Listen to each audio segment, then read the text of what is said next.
My wife left for a girls' trip, leaving me with our paralyzed son who has not walked in 8 years. The moment her car left the driveway, he stood up and walked to me. He whispered, "Dad, we need to leave this house now." I dropped my coffee mug and it shattered on the floor just like the life I thought I knew. I ran to the garage, but we were not fast enough. Before I continue this story, let me know where you are watching from in the comments below. Hit like and subscribe if you have ever had to fight for your life against the people who were supposed to love you. I am Isaiah Zeke Thorne, 72 years old, and I built this house with my own 2 hands. I laid the foundation, poured the concrete, and framed the walls back when my back was strong and my hands were steady. For 40 years, I worked as a structural engineer, ensuring that skyscrapers in downtown Chicago would not collapse under their own weight. I knew how to spot a hairline fracture in a steel beam before it became a catastrophe. But I failed to see the cracks in my own family until the entire roof was about to cave in on my head. It was a Tuesday afternoon and the air in the house felt heavy. Bernice, my wife of 20 years, was fluttering around the hallway like a nervous hummingbird. She was wearing that red lipstick I hated, the one she only wore when she wanted to impress someone or when she was lying. She dragged her Louis Vuitton suitcase to the door, the wheels clicking rhythmically against the hardwood floors I had installed myself. "Oh, Zeke, do not look so glum," she said, patting my cheek with a hand that felt colder than usual. "It is just 3 days in Napa with the girls. You and Dante will be fine. The nurse is coming tomorrow morning to help with his bath." I looked at her, trying to find the woman I had married 2 decades ago, but all I saw was a stranger wearing a mask of concern. I looked over her shoulder at Dante, my 35-year-old son, sitting in his wheelchair by the window. He was staring blankly at the driveway, his hands resting limp in his lap. Dante had been in that chair for 8 years, ever since a construction accident crushed his spine. Or at least that is what the doctors told us. That is what we lived with. The ramps, the lifts, the endless medical bills that drained my retirement fund. Bernice walked over to Dante and kissed his forehead. "Be a good boy for your father," she said. Her voice had that sickly sweet tone people use for children or pets, not for grown men. She did not wait for a response. She never did. I watched her walk out the door. I watched her get into her white Mercedes. I watched her back out of the driveway without looking back once. I stood there by the window, clutching my mug of black coffee, feeling a strange mixture of relief and loneliness. The house was finally quiet. I turned around to ask Dante if he wanted the TV turned on. Dante was not in his chair. My heart hammered against my ribs. For a split second, my brain could not process what my eyes were seeing. The wheelchair was empty. The leather seat was still depressed from his weight, but my son was gone. Panic surged through me. Did he fall? Did he slide out? "Dad." The voice came from behind me, strong, clear, authoritative, not the weak mumble I had grown accustomed to over the last decade. I turned around slowly. Dante was standing there. He was standing on his own 2 feet in the middle of the living room. He was not shaking. He was not holding onto furniture for support. He stood 6 feet tall, towering over me just like he did before the accident. His posture was straight. His eyes were sharp, and the blank expression was gone, replaced by a look of intense, terrified urgency. "Lord have mercy, am I dreaming?" I whispered, my hand trembling so hard the coffee sloshed over the rim, burning my knuckles. "We do not have time for shock," Dad, Dante said, stepping closer to me. His stride was confident. He had been walking for a while. He had been hiding it. Why? How? The questions choked me. Dante reached into his pocket and pulled out a small black device. It was a digital recorder. "I have been recovering for 6 months, Dante said, his voice low and fast. "I wanted to surprise you on your birthday." But then I heard them talking. I put a camera under my chair and a recorder in the kitchen vent. "You need to listen to this. Right now." He pressed play. The audio was crisp. It was recorded just last night in our kitchen. I recognized the clinking of wine glasses. Then I heard Bernice's voice. "He is worth more dead, Brad. The life insurance policy pays double for accidental death in the home. Plus, the house goes to me immediately. No probate." Then I heard another voice. A voice that made my blood turn to ice. It was Brad, my son-in-law, the man married to Tasha, my stepdaughter, the man who called me Pops and ate at my table every Sunday. "Are you sure the old man won't put up a fight?" Brad asked on the recording. Bernice laughed. It was a cruel, ugly sound.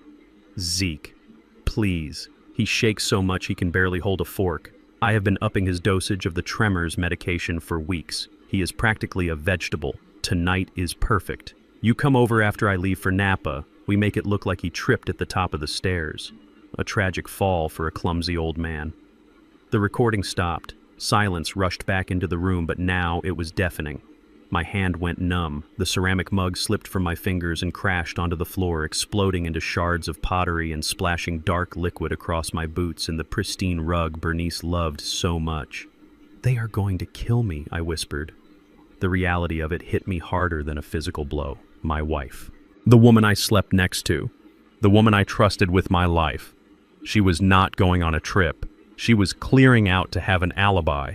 Dante grabbed my shoulders. His grip was like iron. "She is not just leaving Dad," she signaled them. "Brad is on his way. We have maybe 5 minutes before they get here to stage the accident. We have to go." The shock vanished, replaced by a cold, hard rage I had not felt since my days in the army. I was not a vegetable. I was not a clumsy old man. I was Isaiah Thorne, and nobody was going to kill me in the house I built. I looked at my son. The son I thought I had lost to a chair. He was back. He was my soldier. "Get the truck," I said, my voice steady. "The old Ford, not the SUV. They will be tracking the GPS on the modern cars." "Where are you going?" Dante asked, moving toward the back door. "I am not leaving empty-handed," I growled. I ran to my study. I did not shuffle. I did not limp. Adrenaline is a powerful drug. I went straight to the bookshelf and pulled out the copy of Moby Dick that was actually a hollowed-out safe box. My hands were not shaking now. I punched in the code. The lock clicked open. Inside lay my Colt 1911. Clean, oiled, loaded. Next to it was the black file, the deed to the house, the original trust documents, the proof that this land belonged to me and my bloodline, not to the vultures circling outside. I shoved the file into my jacket and tucked the gun into the back of my waistband. The cold steel against my spine felt like reassurance. I moved through the hallway, avoiding the windows. I knew the sight lines of my own home. I knew where the shadows were deep enough to hide a man. I burst into the garage. Dante was already there, throwing a tarp over the back of my rusted 1990 Ford F-150. The truck Bernice had begged me to sell for years. The truck that had no computer, no tracking device, and an engine block that could survive a nuclear blast. "Get in," Dante yelled, vaulting into the driver's seat. I scrambled into the passenger side, slamming the heavy metal door. The engine roared to life, spitting black smoke. It was the sound of freedom. Dante hit the garage door opener. The chain rattled and the heavy door began to rise slowly, agonizingly slowly. As the sunlight crept across the concrete floor, revealing the driveway, inch by inch, my stomach dropped. "We are too late," I hissed. Blocking the end of our driveway was not Brad's sports car. It was a black matte van with tinted windows, no license plates. The van doors slid open before the vehicle even came to a full stop. 2 men stepped out. They were huge, wearing tactical gear that looked out of place in our quiet suburban neighborhood. They were not here to help an old man down the stairs. They were here to make sure the old man never got up again. "They are the cleaners," Dante said, shifting the truck into reverse. Brad did not come alone. One of the men reached into his jacket. He was not reaching for a wallet. "Gun!" I yelled. Dante slammed his foot on the gas, but we were facing the wrong way. The garage door was still only halfway up. We were trapped in the box I had built to protect my family, and now it was about to become our coffin. "Hang on, Dad," Dante yelled, his eyes locking onto the rearview mirror. He did not aim for the driveway. He aimed for the back wall of the garage. The wall I knew was non-load-bearing but covered in drywall and shelving. Dante floored it. The tires screeched against the smooth concrete, sending up clouds of white smoke. The truck lurched backward, roaring like a wounded beast. "We are going through!" I shouted, bracing my hands against the dashboard. The rear bumper of the truck smashed into the drywall with a deafening crunch. Wood splintered. Tools clattered onto the hood. Dust exploded everywhere, blinding us. But we kept moving. We were breaking out of my own house, destroying the sanctuary to save our lives. As we punched through into the backyard, creating our own exit, I saw the front of the black van smash into the garage door we had just abandoned. "They are inside," Dante screamed, spinning the wheel to navigate across the lawn.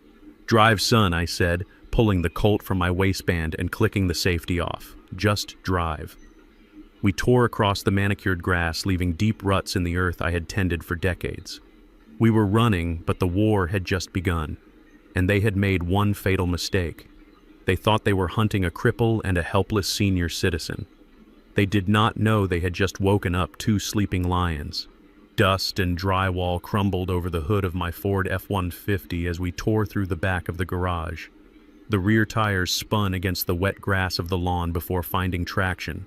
I gripped the steering wheel so hard my knuckles turned white. I was not just driving a truck. I was piloting a tank through a war zone. Behind us, the black van had smashed into the reinforced steel garage door I had installed 10 years ago. I knew the specs of that door. It was rated to withstand hurricane force winds. It would hold them, but not for long. "Turn left at the trellis," Dante shouted, pointing toward the narrow gap in the hedges. I yanked the wheel. The truck groaned but obeyed. This was the escape route I had designed when I built this property back in '92. Bernice always complained about the overgrown hedges on the north side. She called them an eyesore. I called them a blind spot. We crashed through the foliage and dropped 4 feet onto the old service road that ran behind the estate. The suspension bottomed out with a bone-jarring thud, but the axle held. Bernice had begged me to sell this truck every month for the last 5 years. She said it was embarrassing. She said it leaked oil on her precious driveway. She wanted me to buy a Tesla something with autopilot and tracking sensors. Now I knew why. You cannot remotely disable a 1990 Ford engine. You cannot track a vehicle that has no computer. I checked the rearview mirror. No black van yet. We had bought ourselves maybe 3 minutes. My heart was hammering a rhythm against my ribs, but my mind was clear. It was the engineer in me taking over. Assess the load, calculate the stress points, prevent the collapse. I looked over at Dante, my son, the boy I had bathed and fed and carried from bed to chair for 8 years. He was sitting upright, checking the magazine of a Glock he had pulled from the glove box. "Talk to me, Dante," I said, my voice low over the roar of the engine. "You have been walking. How long?" 6 months, he said without looking up. 6 months.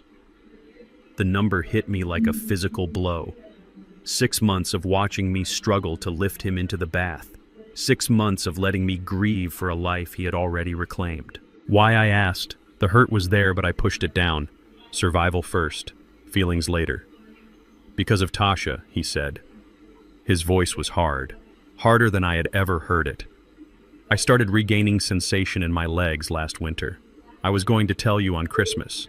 I was going to walk into the living room and surprise you. But 2 days before Christmas, I heard Tasha and Brad in the sunroom. I kept my eyes on the road, weaving through the back streets of the industrial district to avoid the traffic cameras on the main highway. What did you hear? They were not just talking about money," Dad Dante said, turning to face me. "They were talking about a conservatorship. They had a lawyer drafted up papers claiming you were mentally incompetent. They wanted to put you in a state facility, the kind of place where people go in and never come out. They needed control of your assets, but they could not do it if I was healthy. If I was the capable heir, I would get power of attorney. So I had to stay crippled. I had to be invisible so they would speak freely around me." I swallowed the bile rising in my throat. My stepdaughter, the girl I had paid college tuition for, the girl I walked down the aisle. She did not just want my money, she wanted to erase me. "I am sorry I did not tell you," Dante added softly. "I had to gather evidence. I needed enough to bury them before they buried us." The phone in my jacket pocket began to vibrate. It buzzed against my chest like an angry hornet. I pulled it out. The screen flashed the name. Brad. Dante reached for the phone, but I shook my head. "If I do not answer, they know we are running," I said. "If I answer, I can buy us time." I took a deep breath, letting my shoulders slump. I forced my hand to tremble slightly as I swiped the green button. I had to play the part they wrote for me. The confused, scared old man. "Hello?" I said, letting my voice crack. "Brad, is that you?" "Pop, thank God," Brad's voice came through the speakers, smooth and concerned. It was a performance worthy of an Oscar. "The security system at the house just tripped. The company called me. They said there was a breach in the garage. Is everything okay? Are you and Dante safe?" I looked at Dante. He was checking the side mirror, his jaw set tight. "I do not know, Brad," I stammered. There was a loud noise, like a crash. I got scared. "I am hiding in the bathroom with Dante. Please, come help us." I lied with the ease of a man who had nothing left to lose. I needed him to think we were trapped. I needed him to send his goons into the house while we put miles between us and them. "Stay right there," Pop Brad said. His tone shifted, slightly eager now. "Do not open the door for anyone but me or the police, okay? I am 5 minutes away. I am coming to save you." He hung up. Save me. He was coming to verify the kill. "He is not 5 minutes away," Dante said. "He is probably sitting in his car 2 streets over waiting for the cleanup crew to call him." I tossed the phone onto the floorboard. "Throw it out the window," Dante ordered. "They can ping the tower location." I rolled down the window and hurled the device into a drainage ditch as we sped past. It was my only link to the world, but it was also a leash. Now we were ghosts. We drove in silence for another 20 minutes. The sun was beginning to set, casting long orange shadows across the road. I steered the truck toward the old industrial park on the edge of town. This was the part of the city people forgot about. Rusted warehouses, abandoned factories, and weeds growing through the cracks in the pavement. "Pull in there," I pointed to a corrugated metal structure with a faded sign that read, "Thorn Structural Engineering." It was my old workshop. Bernice knew I had a storage unit, but she thought it was just a small locker where I kept old blueprints. She did not know I had kept the lease on the main warehouse even after I retired. It was my sanctuary, my church of steel and concrete. Dante hopped out to open the rolling gate. To see him walk so fluidly, so strongly, brought a sting of tears to my eyes that I quickly blinked away. We parked the truck inside and pulled the heavy metal door shut, turning the lock. Darkness swallowed us, smelling of grease and old timber. I flipped the breaker switch, and the overhead halogen lights buzzed to life, flickering before bathing the space in a harsh yellow glow. "We are safe here for tonight," Dante said, leaning against the truck. "But we need resources. We cannot fight them with a pistol and a tank of gas." I walked over to the corner of the shop where I kept a dusty desktop computer covered with a plastic tarp. It was old, but it was connected to a secure hardline internet connection I used for consulting work I never told Bernice about. "I need to see the damage," I said, pulling the tarp off. I booted up the machine. The fan whirred loudly in the quiet space. My fingers hovered over the keyboard. I was afraid. I was not afraid of the men with guns. I was afraid of the numbers. I logged into my primary bank account, the one that held my life savings, the money from the sale of my company, the money meant for Dante's care, the money meant for our golden years. The screen refreshed. I stared at the monitor. I blinked, hoping the pixelation was wrong. Balance $0.00. I checked the savings account. 0. I checked the investment portfolio. Transferred. I checked the emergency fund. Closed. I sat back in the creaky office chair, feeling the blood drain from my face. My hands, which had been steady holding the steering wheel, now began to shake uncontrollably. It was not Parkinson-S. It was rage. Pure, cold rage. "They took it all," I whispered. 40 years of work. 40 years of waking up at 4 in the morning. 40 years of freezing on construction sites in the dead of winter. Gone. Dante walked over and looked at the screen. He placed a hand on my shoulder. "They did not take everything, Dad," he said. I looked up at him. "What is left, son? Look at the screen. It is all gone." Dante reached into his pocket and pulled out the USB drive we had snatched from the house. "They took the numbers," he said. "But they did not take the land. And they did not take us. You built that fortune once. We will take it back. But first we have to survive the night." I looked at the 0 on the screen again. Brad thought this would break me. He thought seeing this would make me curl up and die or turn myself in to the state facility just to get a hot meal. He thought he was dealing with an old man who defined his worth by his bank balance. He was wrong. I stood up, pushing the chair away. I walked over to the workbench and picked up a sledgehammer, feeling the weight of the wood and iron in my hands. "Bernice always hated this place because it was dirty," I said, my voice echoing off the metal walls. "She wanted to go to Napa. She wanted the high life.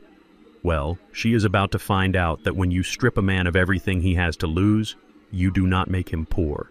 You make him dangerous." I turned to Dante. "Open the file cabinet. Get the blueprints for the house. If they want a war, let us show them what happens when you attack the architect." While Dante and I were huddled in the cold, damp darkness of that warehouse, listening to rats scurry across the concrete floor, my son-in-law was popping a cork. I know this because I watched it replay in my mind 1,000 times later, piecing it together from the security footage and the news reports that flooded the city that night. Back at the house that still smelled like the lemon polish Bernice used to mask the scent of her betrayal, Brad and Tasha were sitting on my Italian leather sofa. On the coffee table sat a bottle of Dom Perignon. It was the vintage bottle I had been saving for Dante's wedding day. I had kept it in the back of the cellar, dusting it off once a year, waiting for a miracle that the doctors said would never come. Brad did not care about the sentiment. To him, it was just expensive liquid to wash down the taste of victory. Tasha was probably scrolling through her phone, looking at listings for luxury condos in Miami. She always hated the winter in Chicago. She hated the snow. She hated the way the cold made my joints ache. She wanted palm trees and ocean views, and she was spending my life savings before my body was even cold. They clinked glasses. The crystal chimed a sour note in the silent house. To freedom, Tasha would have said, taking a sip. To getting rid of the dead weight. But the celebration was premature. The phone on the table buzzed. It was not a social call. It was the cleanup crew, the men in the black van. I can imagine Brad's face as he answered. He expects to hear that the accident has been staged. He expects to hear that I am lying at the bottom of the basement stairs with a broken neck and that Dante has been sedated and sent to a facility. Instead, he heard the sound of failure. What do you mean they are gone? Brad's voice must have cracked. He hates it when things do not go according to his spreadsheets. He is a man who thinks he can control the world with a calculator and a smile. The voice on the other end told him about the smashed garage door, the tire tracks leading into the industrial district, the empty wheelchair left behind like a middle finger to their plans. Brad threw the phone across the room. It bounced off the wall, leaving a scuff mark on the wallpaper I had hung myself 20 years ago. The champagne glass followed, shattering against the fireplace. "He is alive!" Brad roared. "The old man is alive, and he has the cripple with him." Tasha probably panicked then. She is weak. She rides on the coattails of stronger predators. If Zeke talks, we go to jail, she would have whimpered. If he shows the police the bank transfers, we are finished. But Brad is a cockroach, and cockroaches are survivors. He paced the room, his mind spinning faster than a slot machine.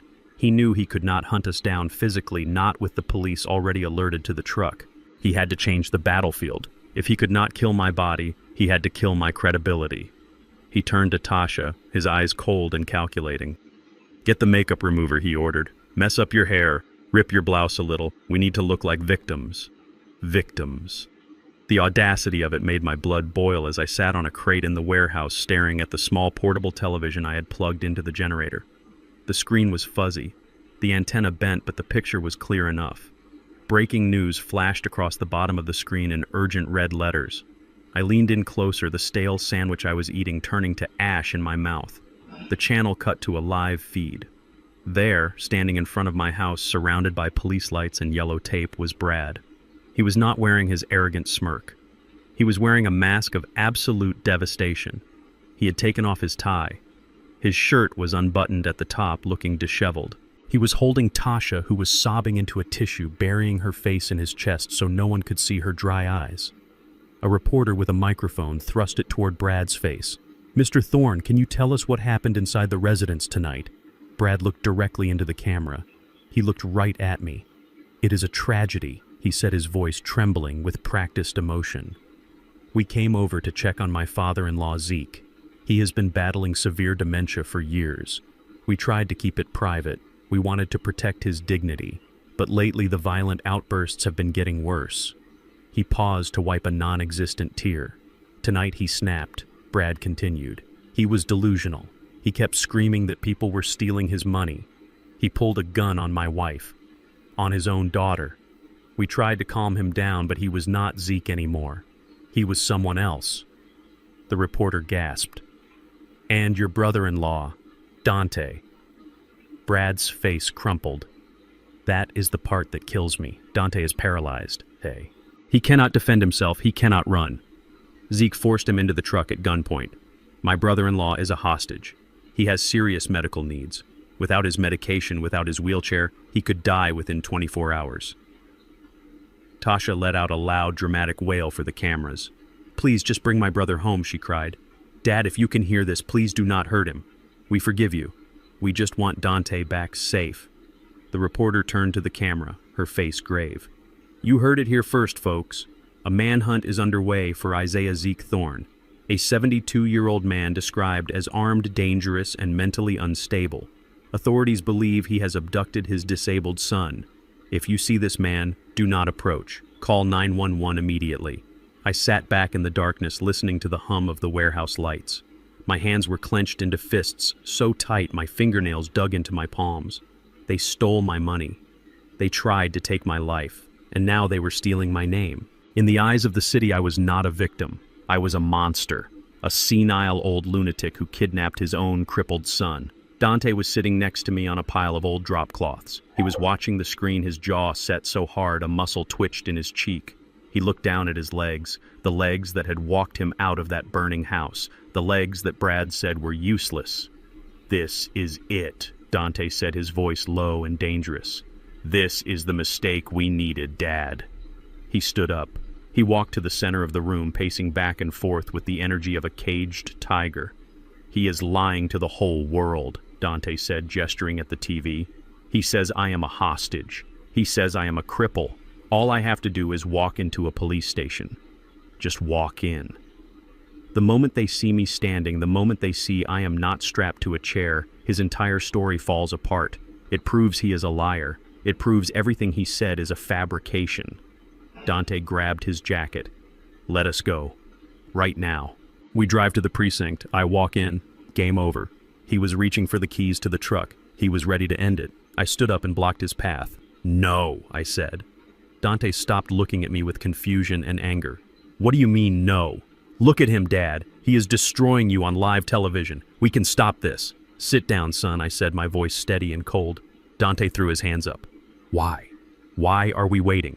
Every second we wait, the police get closer to finding us. Every second we wait, people believe I am dying without medication I do not even need, because walking is not enough," I said, stepping closer to him, putting my hands on his shoulders. "Listen to me, Dante. Brad is a financial advisor. He plays the long game.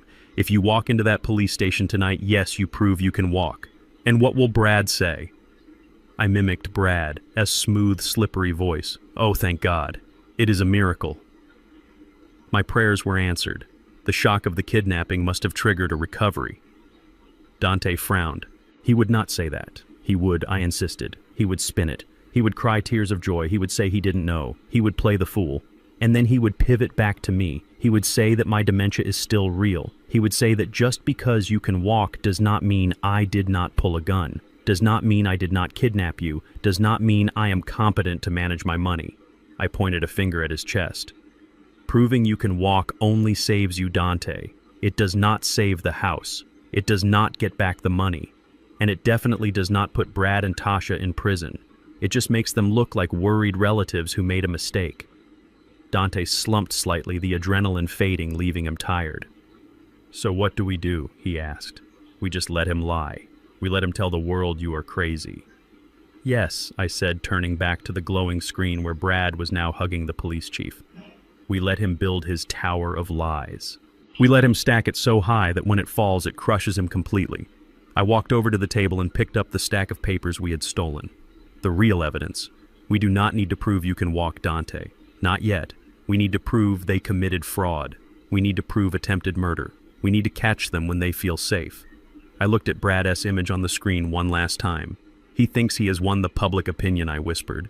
"He thinks he has checkmated the old man." But he forgot one thing about structural engineering. "What is that?" Dante asked quietly. I picked up a marker and circled a date on the calendar hanging on the wall.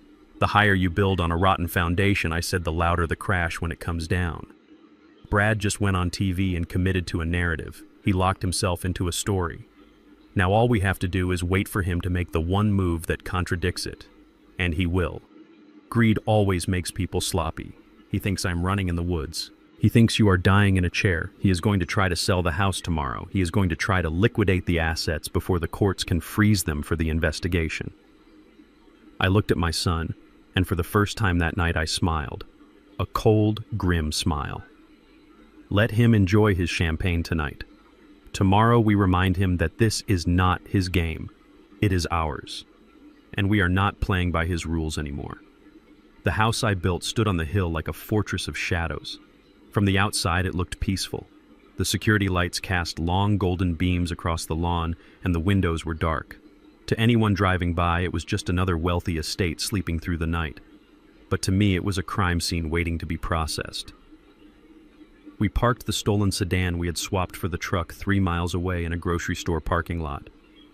We walked the rest of the way through the woods, cutting through the property line where the fence had rusted out. I knew about the hole in the fence because I had meant to fix it last spring. I never got around to it.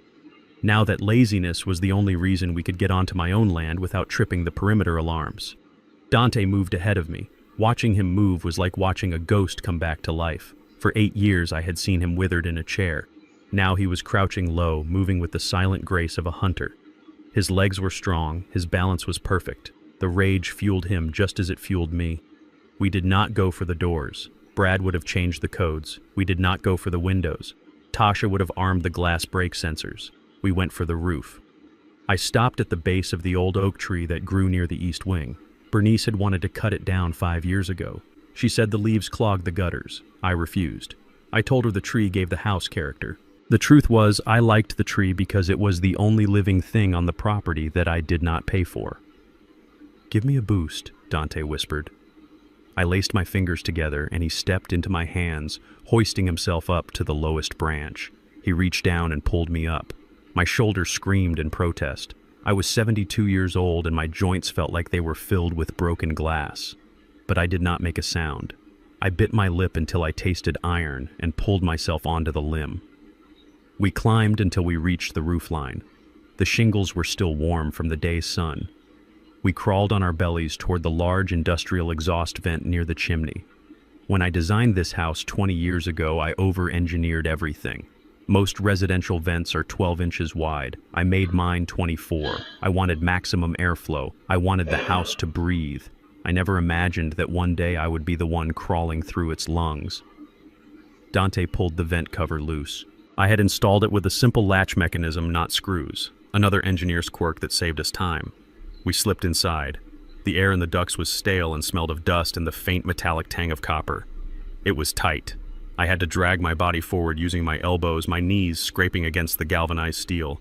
Every movement sounded like a thunderclap to my ears, but I knew the insulation I had wrapped around these pipes would dampen the sound. We crawled for what felt like an hour. We passed the guest room. Empty. We passed the kitchen. Silent.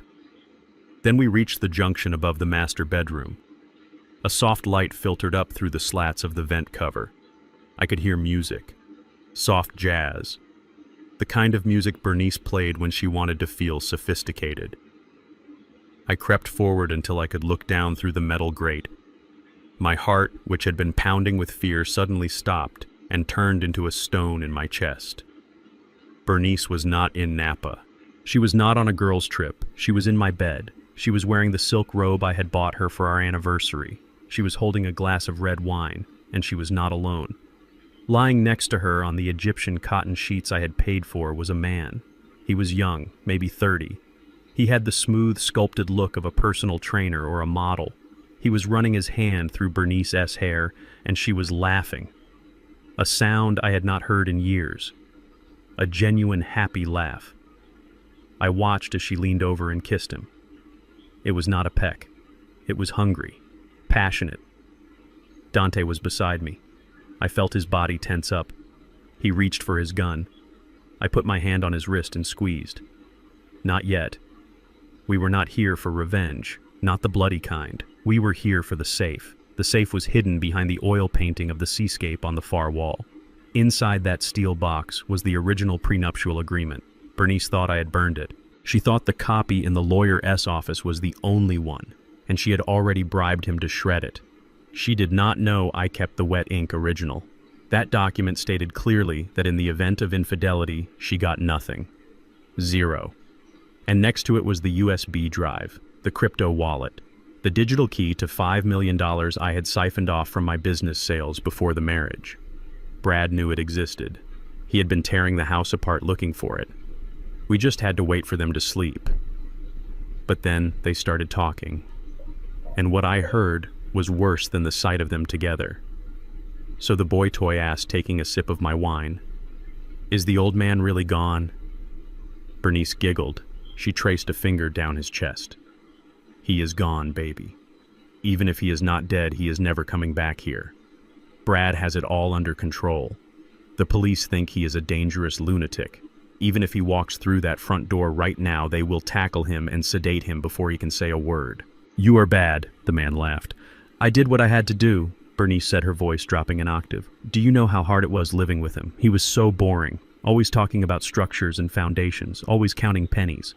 But he was healthy, the man said. I mean, for an old guy. How did he deteriorate so fast? My grandma had Parkinson's disease, and it took 10 years to get that bad. Zeke went downhill in like 3 years. I pressed my face closer to the grate. The metal dug into my cheek. This was it. The question I had asked myself 1,000 times. Why were my hands shaking?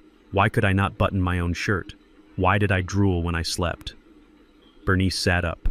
She looked at the man with a sly smile. He did not have Parkinson's, you idiot. The man looked confused. But the doctors said, doctors diagnose what they see. Bernice interrupted. They saw tremors. They saw muscle weakness. They saw confusion. They did not test for heavy metals because who tests a wealthy retired engineer for arsenic? The air in the vent seemed to vanish. I could not breathe.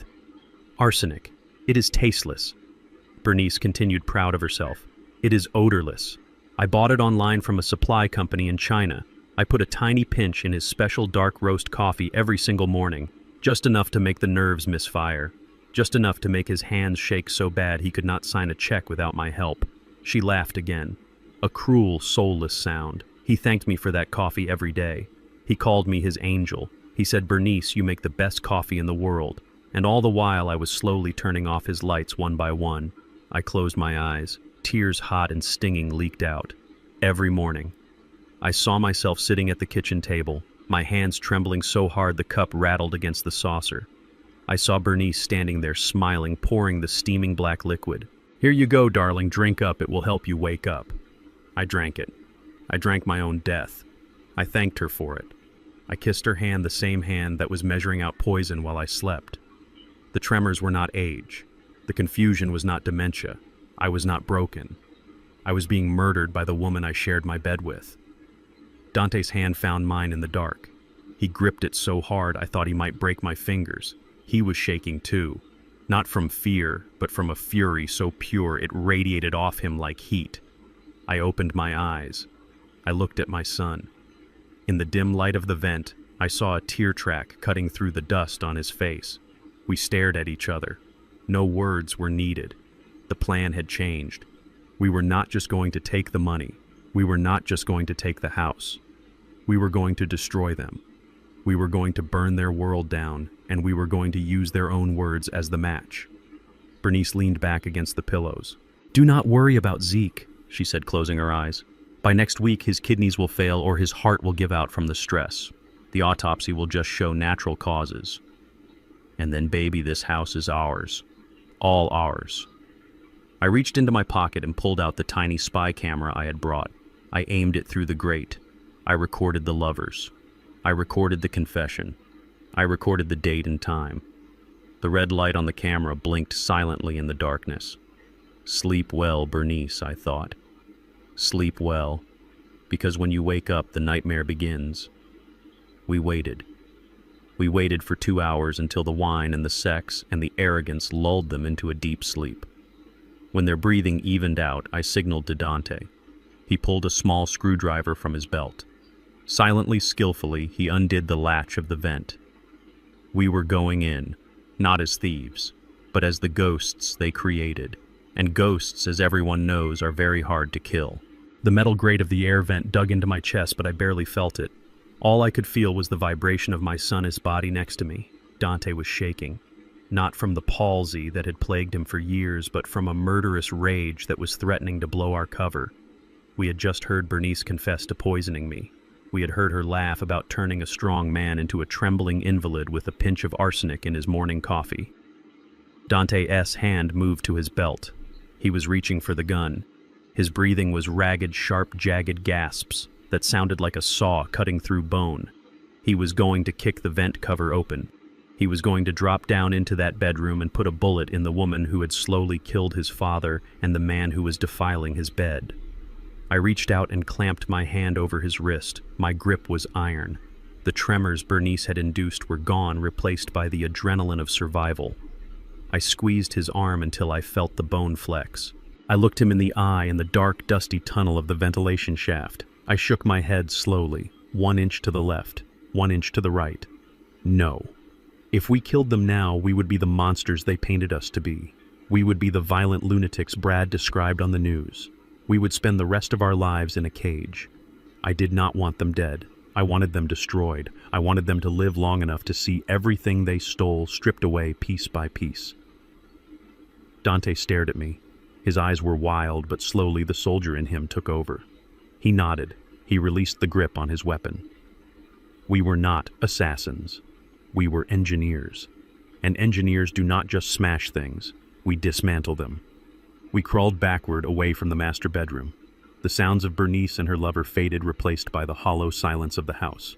We navigated the maze of ducts until we were positioned over the study, my study, the room where I had designed skyscrapers. The room where I had taught Dante to play chess. Below us I could hear voices, angry voices. It was Brad and Tasha. They were not celebrating anymore. We peered through the slats of the vent. The study looked like a hurricane had hit it. Books were pulled off the shelves. Drawers were yanked out and overturned. My mahogany desk, the one I had imported from Brazil, was covered in scratches. They were looking for the USB drive. They were looking for the crypto keys. "I cannot find it," Brad shouted, kicking a pile of my architectural journals. The old man must have buried it in the yard, or maybe he swallowed it. Who knows, with that senile freak. Tasha was sitting on the leather armchair chewing her fingernail, a nasty habit she never outgrew. "Brad, we have to stop," she whined. "If Zeke is really gone, maybe we should just sell what we can and leave. The police are asking too many questions. What if they check the bank transfers?" Brad stopped pacing. He walked over to her and grabbed her by the shoulders. His face was twisted in a mask of greed that made him look demonic under the desk lamp. "We are not leaving, Tasha," he hissed. "We are closer than ever. Who cares about the bank transfers? I have already set up the offshore accounts, but the real money is the land." He walked to the window, looking out at the sprawling lawn I had manicured for decades. "I got the call from the developers today," Brad said, his voice dropping to a chilling calm. "They are offering $3 million for the lot alone. They do not want the house." Tasha blinked. "They do not want the house. But Dad built this house. It is iconic." Brad laughed, a dry, humorless sound. "It is a tear down, Tasha. Tomorrow morning at 9 a.m. I am signing the contract. By next week, the bulldozers will be here. They are going to flatten this place. They are going to crush every brick, every beam, every memory of that old man into dust. Then they are going to build luxury condos." I felt a coldness settle in my gut that had nothing to do with the temperature. They were going to bulldoze it. This house was not just wood and stone. It was the physical manifestation of my life's work. I had laid the foundation with my own hands. I had framed the walls when Dante was just a baby sleeping in a playpen on the subfloor. I had carved my late wife's initials into the main beam in the attic. And Brad was going to wipe it off the face of the earth like it was nothing more than an anthill. Brad turned back to Tasha. "The old man, dead or alive, does not matter. Once the ink is dry on that contract, the house is gone. And if Zeke shows up, then well, he will just be a trespasser on a construction site. Accidents happen on construction sites all the time." He grabbed a bottle of scotch from my shelf, poured a drink, and downed it in one gulp. "Go to sleep, Tasha. Big day tomorrow. We are selling the kingdom." They left the room, switching off the lights, leaving the study in darkness. I waited 5 full minutes. I counted every second in my head. Then I signaled to Dante. We popped the vent cover. I lowered myself down first, hanging by my fingertips before dropping silently onto the carpet. My knees protested, but I ignored the pain. Dante followed, landing with the soft thud of a cat. We were in. I went straight to the large oil painting of the Chicago skyline hanging behind my desk. Brad had torn the room apart, but he lacked imagination. He looked in drawers and boxes. He never looked at the art. I reached behind the frame and found the small hidden catch. The painting swung forward on a hinge, revealing the wall safe. Brad had tried to drill it. I could see the scratch marks on the dial. But this was a custom job, titanium plate. You could not drill it. You needed the combination. And the combination was the date I laid the first brick of this house, a date only I knew. I spun the dial. Left, right, left, click. The heavy door swung open. I reached in and my hand closed around the cool metal of the USB drive. It was there. The $5 million in cryptocurrency. The war chest we needed. Next to it was the black file folder containing the original deed and the irrevocable trust documents. I shoved them into my jacket pocket. "We got it," Dante whispered. "Let us go." I looked at the door, then I looked at the room.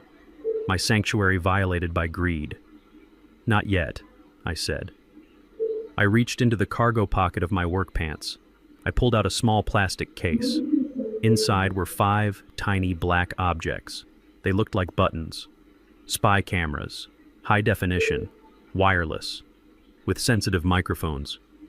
"Why?" Dante asked, checking the hallway. "We have what we came for." "Because I want to see his face," I whispered. "I want to see his face when the police put the cuffs on him. And I want the world to hear what he said about killing me." I worked fast.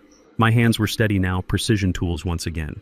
I placed the first camera inside the ornate chandelier above the desk. It had a perfect view of the entire room. I placed the second one inside the hollowed-out spine of a law book on the shelf facing the door. I moved to the power outlet near the floor. I unscrewed the faceplate and tucked a listening device inside, wiring it directly to the house's power so it would never run out of battery. I placed 2 more in the hallway, hidden in the smoke detectors. I was not just bugging a room, I was setting a stage. Tomorrow, when Brad signed that contract, he would be the star of his own reality show. A show that would end with a prison sentence. "Done," I said, snapping the last faceplate back on. We moved to the window. It was easier to go out the ground floor than to climb back into the roof. I disabled the alarm sensor on the sash using a magnet, a trick I learned from a locksmith years ago. We slipped out into the cool night air. The grass was wet with dew, soaking my boots. We stayed low, hugging the shadows of the hedges, moving toward the breach in the fence where we had entered. We were 50 yards from the property line when the world exploded in blue and red light. A police cruiser was rolling slowly down the street, its spotlight sweeping the trees. It was not looking for speeders. It was looking for a fugitive. "Get down," Dante hissed, tackling me into the dirt behind a row of garbage cans.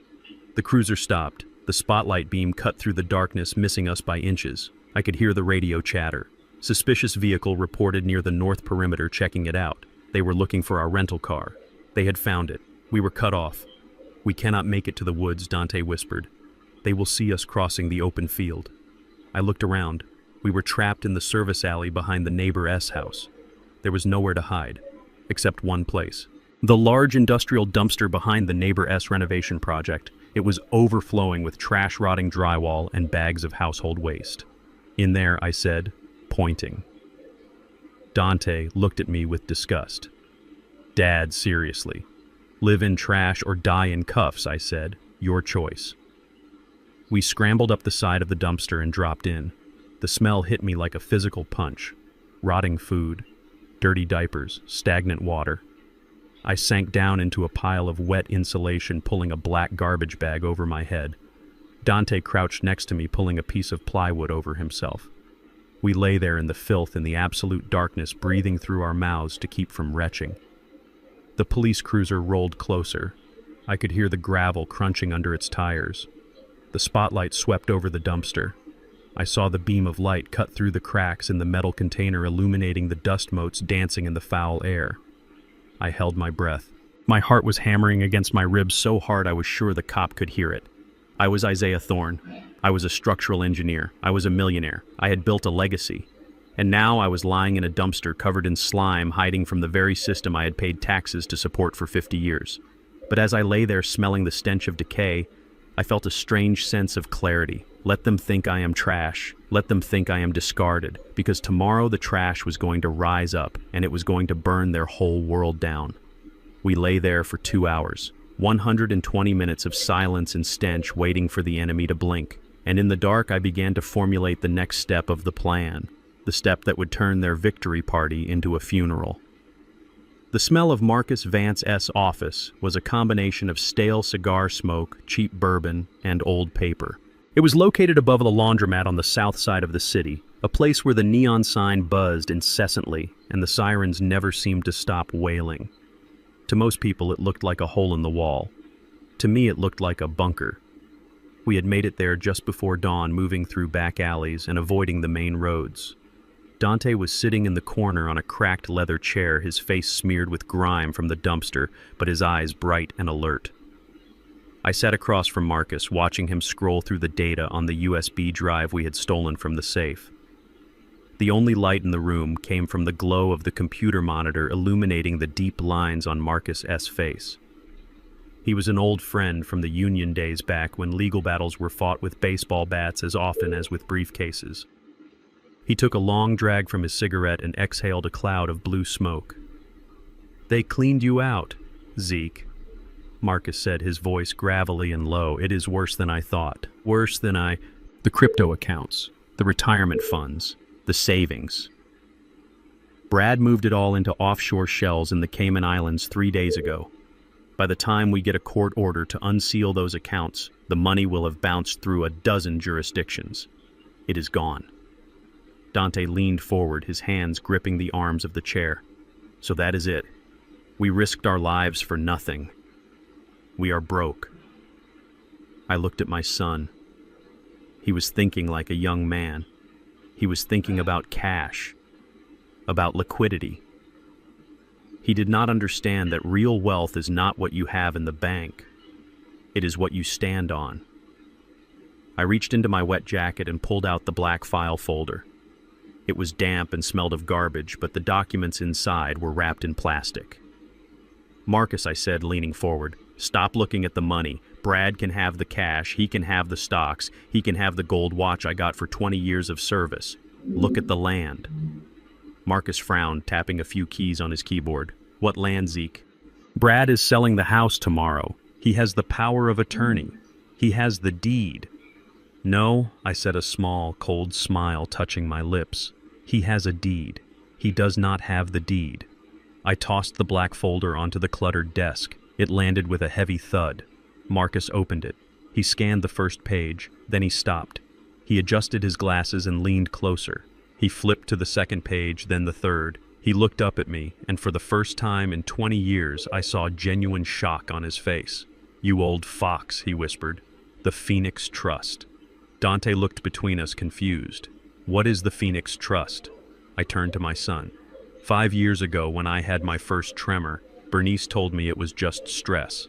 But I did not trust her. Call it instinct. Call it the paranoia of a man who grew up fighting for everything he had. I went to see Marcus secretly. I set up an irrevocable trust. I transferred the title of the land, the house, and the workshop into it. I pointed at the document in Marcus's hands. "I do not own the house, Dante. You do?"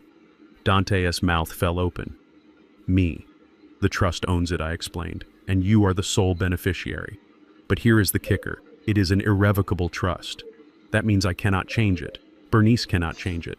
And Brad certainly cannot touch it. The moment I signed those papers, the property ceased to be my asset. It became yours, held in safety until you were ready." Marcus let out a low whistle. "This changes everything. Brad is selling a property he does not have the title to. If he signs that contract with the developers tomorrow, he is committing fraud on a massive scale. It is a federal crime. So we have him," Dante said, standing up. "We take this to the judge. We show him the trust. We stop the sale." Marcus shook his head slowly, the smoke swirling around him. "Sit down, kid. It is not that simple. If it were that simple, I would be drinking champagne instead of this rot-gut whiskey." "Why not?" I asked, feeling the tension return to my shoulders. "The law is black and white.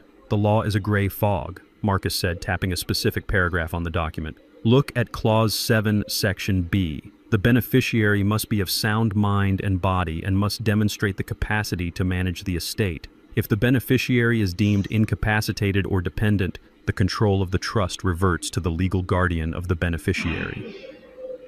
The room went silent. The buzzing of the neon sign outside seemed to get louder. I felt a pit open in my stomach. I remembered that clause. I had put it in there to protect Dante. Back then, he was deep in depression, barely eating, barely speaking. I was afraid that if I died, someone would manipulate him. I wanted to ensure that a guardian would watch over the assets until Dante recovered. I engineered a failsafe, I whispered. And now that failsafe is a weapon against us. Exactly, Marcus said. Right now, in the eyes of the law, Dante is a paralyzed invalid who requires 24-hour care. And who is his legal guardian if you are deemed mentally incompetent, Zeke? Brad, Dante said, his voice hollow. Brad, Marcus confirmed. Tasha is his next of kin, but Brad calls the shots. If you reveal this trust now, Brad will just thank you. He will say Dante is incapable of managing a multi-million-dollar estate. He will step in as the trustee guardian. He will sell the land on Dante's behalf, claiming it is for his medical care. He will take the money, and he will legally be allowed to do it. So we are trapped, I said, slamming my hand on the desk. Even if Dante walks into court, Brad will argue it is a temporary recovery, or he will argue that physical recovery does not mean mental competency. He has already painted us as unstable. Marcus nodded, rubbing his temples. Brad has played a very good game.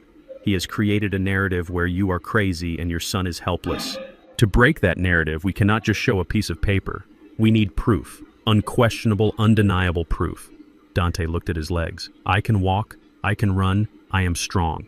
It is not about muscles, Kid, Marcus said. It is about the mind. To activate the trust and take control away from Brad, you need a certificate of competency. You need a medical evaluation from a board-certified neurologist and a psychiatrist stating that you are fully capable of managing your own affairs. Great, Dante said, reaching for his jacket. Send me to a doctor. I will pass any test they give me. Which doctor? Marcus asked with a cynical smirk. Dr. Steinberg, the one who diagnosed your father with dementia. Or maybe Dr. Phillips at the city hospital who plays golf with Brad every Sunday. Brad knows every specialist in this town. If we walk into a hospital the moment you give your name, the system alerts him. Before you even finish the intake form, the police will be there to drag you back to the house. I stood up and walked to the window, peering through the blinds at the rain-slicked street below. I felt the weight of the city pressing down on me. The system was designed to protect people like Brad, people with connections, people with money, people who looked the part. It was not designed for an old black man and his disabled son. We cannot use the system, I said, turning back to them. The system is compromised. So what do we do? Marcus asked. We have less than 6 hours before Brad signs that contract. Once he signs it, the developers will transfer the funds. Even if we prove fraud later, the money will be in the wind. We need to stop him before the pen hits the paper. I looked at the trust document. I looked at the medical clause. We need a doctor, I said. But not just any doctor. We need someone who cannot be bought. Someone who cannot be silenced, and we need the evaluation to happen in a place where Brad cannot interfere. Where Marcus asked. In a church. In a bunker. No, I said, my mind working through the structural problem, finding the leverage point. Publicly. I looked at Dante. Brad said you were dying. He said you needed medication to survive the night. He staked his entire reputation on the fact that without him you are helpless. I am not helpless, Dante said, his jaw set. Then we need to show the world, I said. Not tell them. Show them. We need a medical evaluation that happens in real time in front of witnesses, in front of cameras. We need to force Brad into a corner where he cannot lie because the truth is staring him in the face. Marcus leaned back in his chair, a slow grin spreading across his face. You are talking about a spectacle, Zeke. I am talking about a stress test, I corrected. When you want to prove a bridge can hold weight, you do not write a report. You drive a tank over it. I grabbed a piece of paper and a pen. Marcus, find us a doctor. I do not care if he has lost his license. I do not care if he works out of a van. I just need someone who has a stamp and a grudge against the establishment. Marcus chuckled. I know a guy. Dr. Aris. He was the chief of neurology until he blew the whistle on a pharmaceutical company and got blacklisted. He drives a cab now. He hates the system more than you do. Call him, I ordered. Tell him to meet us. Where? Dante asked. I looked at the clock on the wall. It was 5 a.m. The sun would be up soon. The city was waking up. There is only one place where Brad will feel safe, I said. One place where he thinks he is the king. The signing ceremony, Dante realized. Exactly, I said. He is holding a press conference at the house at 9 a.m. to announce the sale. He wants to show off. He wants the developers to see him as a big shot. He invited the press. I picked up the black file folder and tucked it back into my jacket. We are going to crash the party. But we are not going in through the back door this time. We are walking in through the front. And we are bringing the doctor with us. But first, I said, looking at Dante's dirty clothes and my own grime-streaked face, we need to look the part. If we walk in looking like fugitives, they will treat us like fugitives. If we walk in looking like owners, they will hesitate. And that hesitation is all the time we need. Dante stood up straighter. He brushed the dust off his jacket. "Let us go get my inheritance, Dad." I nodded. The fear was gone. The exhaustion was gone. All that was left was the cold, hard geometry of the plan. Brad had built a house of cards. We were about to open the window. The sun had not even fully risen over the horizon, but the circus was already in town. From the cracked window of the taxi Dr. Aris was driving, I watched the scene unfold on the live stream playing on my phone. It was happening right there on my front lawn. The lawn I had mowed every Saturday for 20 years. The lawn where I had taught Dante to throw a baseball before the world took his legs. Now it was a stage for the greatest performance of Brad's life. He had organized a prayer vigil, that is what the banner said. Pray for Zeke and Dante. It was strung up between two oak trees, the letters painted in somber black. But it was not a vigil. It was a press conference disguised as a church service. There were candles flickering in the morning light which looked ridiculous. There were neighbors, people I had known for decades, standing around looking somber. And in the center of it all was Brad wearing a black suit that cost more than my first car, holding a microphone like he was a preacher at a revival. "We are broken," Brad said to the crowd, his voice cracking perfectly on cue. "We are a family torn apart by mental illness. My father-in-law, Zeke Thorne, is a good man, or at least he was. But the man roaming these streets today is not Zeke. He is a shell, a dangerous, confused shell who has taken my disabled brother-in-law hostage." I watched Dante sitting next to me in the back seat of the cab. He was watching the same stream. His fists were clenched so tight his knuckles were white. "He is terrified," Dante whispered. "Look at his eyes, Dad. He keeps looking at the driveway. He is not praying. He is waiting for the police to haul our bodies in." Brad continued his sermon. He looked directly into the news cameras. There were 5 of them. He had invited every network in the city. "I have a message for the police," Brad said, wiping a fake tear. "If you see Zeke, do not hesitate. He is armed. He is paranoid. He has stated he will not be taken alive. Please prioritize the safety of the hostage. Do whatever is necessary to stop him." I felt a chill run down my spine. Do whatever is necessary. That was code. That was a direct order given on national television. He was giving the police permission to shoot a 72-year-old black man on sight. He was painting a target on my chest and calling it compassion. Bernice was standing next to him. She was wearing a black dress and a veil. A veil. As if I were already dead. She was leaning on Brad for support, trembling. The audience saw a grieving wife. I saw a woman terrified that her check was about to bounce. I looked at the burner phone in my hand. It was a cheap prepaid model Marcus had bought at a gas station. It was untraceable. "It is time," I said to Marcus, who was sitting in the front passenger seat. Marcus nodded. He handed me the memory card reader. I did not send the video to the network broadcasting Brad's speech. That would be too easy. They were Brad's friends. They would bury it. I chose Channel 8, the rival station, the one that hated Brad's firm because he refused to buy ad space with them. They were hungry. They were vicious.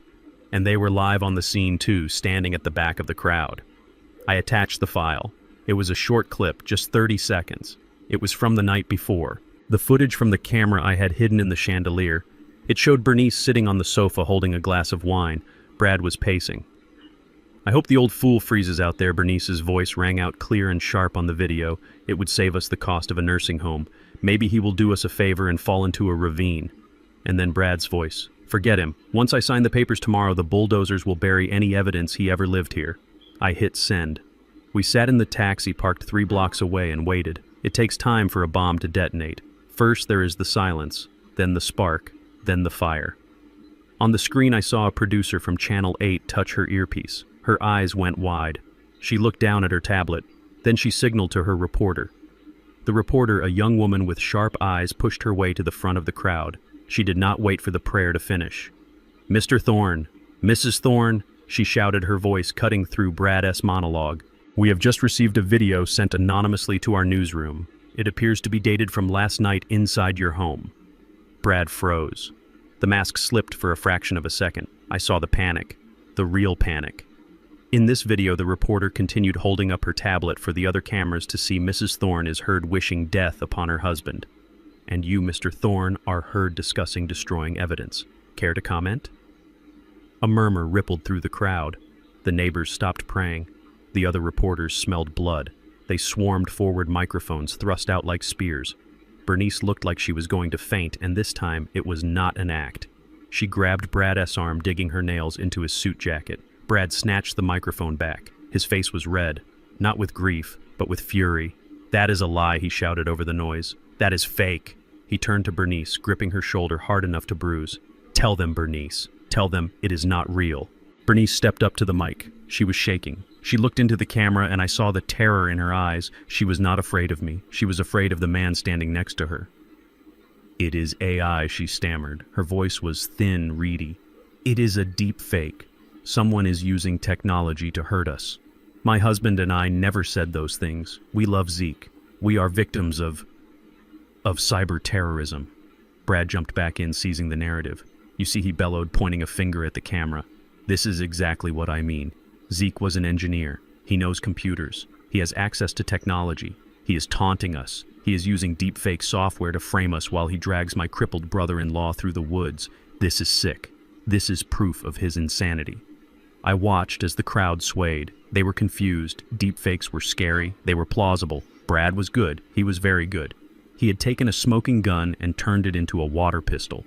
The reporters lowered their microphones slightly. They were unsure. Dante hit the back of the seat. He spun it. He hissed. He spun it right back around. Now he looks like the victim of a tech-savvy madman.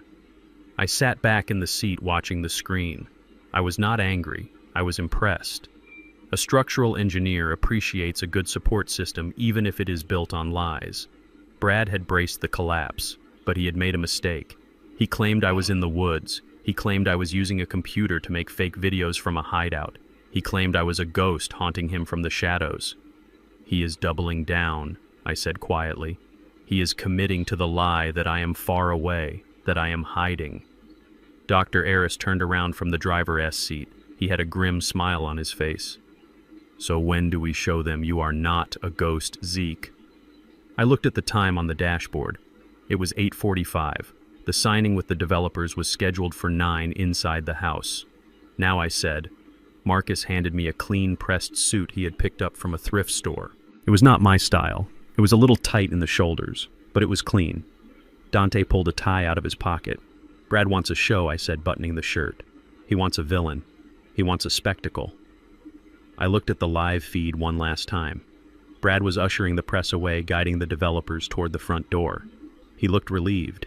He thought he had survived the leak. He thought the deepfake excuse had bought him immunity. "He is walking into the house," I said. "He is going to the study. He is going to sign the contract. Drive Eris," I ordered. The taxi engine roared to life. "We are not going to the woods," I said, my eyes fixed on the house on the hill. "We are going to the front door, and we are not using deepfakes. We are using the cold, hard truth of flesh and bone." Brad wants to talk about mental competence. Fine. Let us introduce him to Dr. Eris. Let us introduce him to the son he thinks is a cripple. And let us see if he can spin his way out of a room when the walls start closing in for real. The taxi peeled out of the alley. We were 5 minutes away. The final act was about to begin. And I promised myself one thing. When I walked through those doors, I would not be the victim. I would be the judgment. The taxi smelled of stale coffee and anticipation as we sped toward the estate. My heart was beating a slow, steady rhythm against my ribs. It was not the erratic fluttering of fear anymore. It was the heavy war drum of a man who knows he is about to fire the final shot. Dante sat next to me, checking the magazine of his pistol one last time before tucking it away. We were not going to use bullets today. We had something much more lethal. My burner phone buzzed in my hand. It was a notification from my cloud account, the account linked to the old cell phone number I had abandoned in the drainage ditch the night before. "You have one new voicemail," the automated voice said.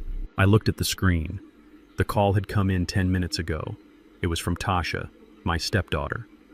The girl I had taken in when she was 6 years old. The girl whose father had walked out on her, leaving her with nothing but a plastic bag of clothes and a broken heart.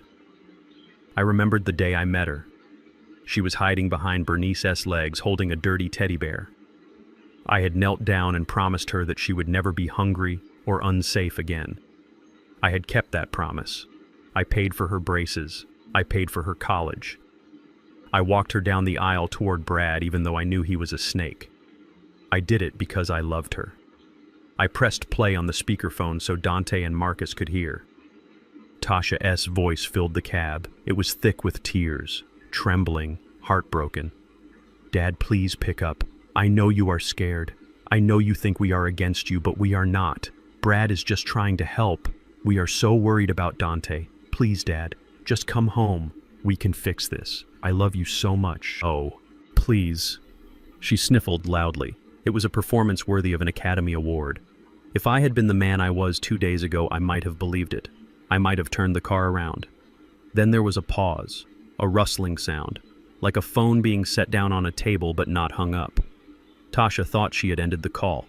She did not know that the end call button on my old phone was sticky. It often required a second press. The sobbing stopped instantly. The silence stretched for 3 seconds, and then her voice came back. But it was not the voice of my daughter. It was the voice of a stranger. God, he is so stubborn. Why won't he just die already? I heard the sound of glass hitting a coaster. He is ruining everything. Tasha continued, her voice dripping with venom. If he does not show up to sign the papers or get declared dead by noon, the investors are going to pull out. I need that money, Brad. I have already put a deposit on the penthouse in Miami. Then I heard Brad's voice in the background. Relax, babe. The police will find him. And when they do, they will shoot first and ask questions later. Just keep leaving voicemails. We need a record of you being the concerned daughter for the probate court. Tasha laughed. A cold, sharp sound. I hope he is suffering out there. I hope he is cold. After all the years I had to pretend to listen to his boring stories about bridges and foundations, I deserve every penny. Just die, old man. Just die and set me free. The recording ended. The silence in the taxi was heavy enough to crush a man. I looked out the window at the passing city. I did not cry. I had shed my last tear for Tasha in the ventilation shaft the night before. When a beam is rotten, you do not try to paint over it. You cut it out. Dante looked at me, his eyes full of sorrow. Dad, I am so sorry. Do not be. I said, my voice flat. She made her choice. Now I make mine. I looked at the file on the phone. I could send this to the police, but Brad owned the police chief. I could send it to the news, but Brad had already spun the deepfake narrative. They would just say, I used AI to create this voicemail too. No. I needed a different kind of weapon. I needed someone who hated them as much as I did. Someone who had nothing to lose. I thought about Michael. Tasha's ex-husband, a good man, a mechanic who worked hard and loved his 2 children. Tasha had divorced him 3 years ago when she met Brad. With Brad's money and connections, they had destroyed Michael in court. They painted him as unfit. They took full custody of my grandchildren and limited Michael to supervised visits once a month. I knew it killed him. I knew he was fighting a losing battle to see his kids. And I knew he was currently in a legal hearing trying to get an emergency custody order because of the manhunt news. I scrolled through my contacts. Michael Mechanic. I attached the audio file. I added a short text message. She is not grieving Michael. She is celebrating. And she is in the house right now drinking champagne while your kids are upstairs with a nanny. Go get your children. I hit send. I tapped the screen on the tablet Marcus was holding. I pulled up the live feed from the camera I had installed in the chandelier the night before. The house was chaotic. Brad was pacing in the foyer, checking his watch. The investors were due to arrive in 20 minutes. Tasha was touching up her makeup in the hall mirror, checking her reflection for signs of stress. Then the doorbell rang. It was not a polite ring. It was a long, angry press. Brad frowned. He smoothed his suit jacket and walked to the door. He probably thought it was the first investor arriving early. He opened the door. Michael stood there. He was wearing his grease-stained work clothes. He looked like a storm cloud in human form. "Where are they?" Michael roared, pushing past Brad into the hallway. Brad stumbled back, surprised. "Excuse me. You cannot be here. This is private property. Get out before I call the cops." Michael held up his phone, playing the recording of Tasha wishing for my death. The sound echoed off the marble walls of the foyer. "You are a monster," Michael screamed, spotting Tasha. "You are telling the court my kids are unsafe with me while you are wishing death on your own father. I am taking them. I am taking them now." Tasha turned pale. She dropped her compact mirror. It shattered on the floor. "You cannot take them!" she shrieked. "Brad, do something! He is trespassing!" Brad stepped between Michael and the stairs. He was desperate. The investors were coming. He could not have a domestic dispute in the middle of his signing ceremony. "Michael, listen to me," Brad said, holding up his hands. "You are upset. We can talk about this later. Here, take $500. Go get a drink." Michael slapped the money out of Brad's hand. "I do not want your dirty money. I want my kids." He tried to step around Brad, and that was when Brad snapped. The pressure of the last 24 hours, the failed murder plot, the missing body, the media circus, it all boiled over. Brad did not act like a financial advisor. He acted like a thug. He drew back his fist and punched Michael square in the jaw. It was a vicious blow. Michael stumbled back, crashing into the side table. A vase I had bought in Paris fell and smashed. "Get out of my house, you loser!" Brad screamed, his face purple with rage. "I own this town. I own the judge. I own the police. You are nothing." He kicked Michael while he was down. I watched it all on the tablet screen in the taxi. The camera in the chandelier captured every frame in high definition. The assault, the threat, the confession of corruption, and Tasha.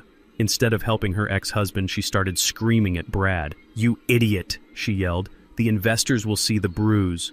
Why did you hit him? You are ruining everything." "I did this for you," Brad shouted back, turning on her. "You are the one who left the voicemail. You are the one who could not hang up a phone properly.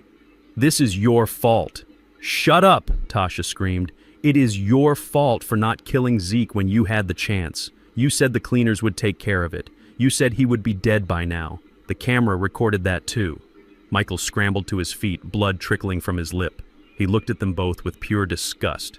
He did not fight back. He did not need to. He saw the madness in their eyes. He backed out the door, pointing a shaking finger at them. "I am calling the police," he said. "And this time, Brad, they are not going to work for you."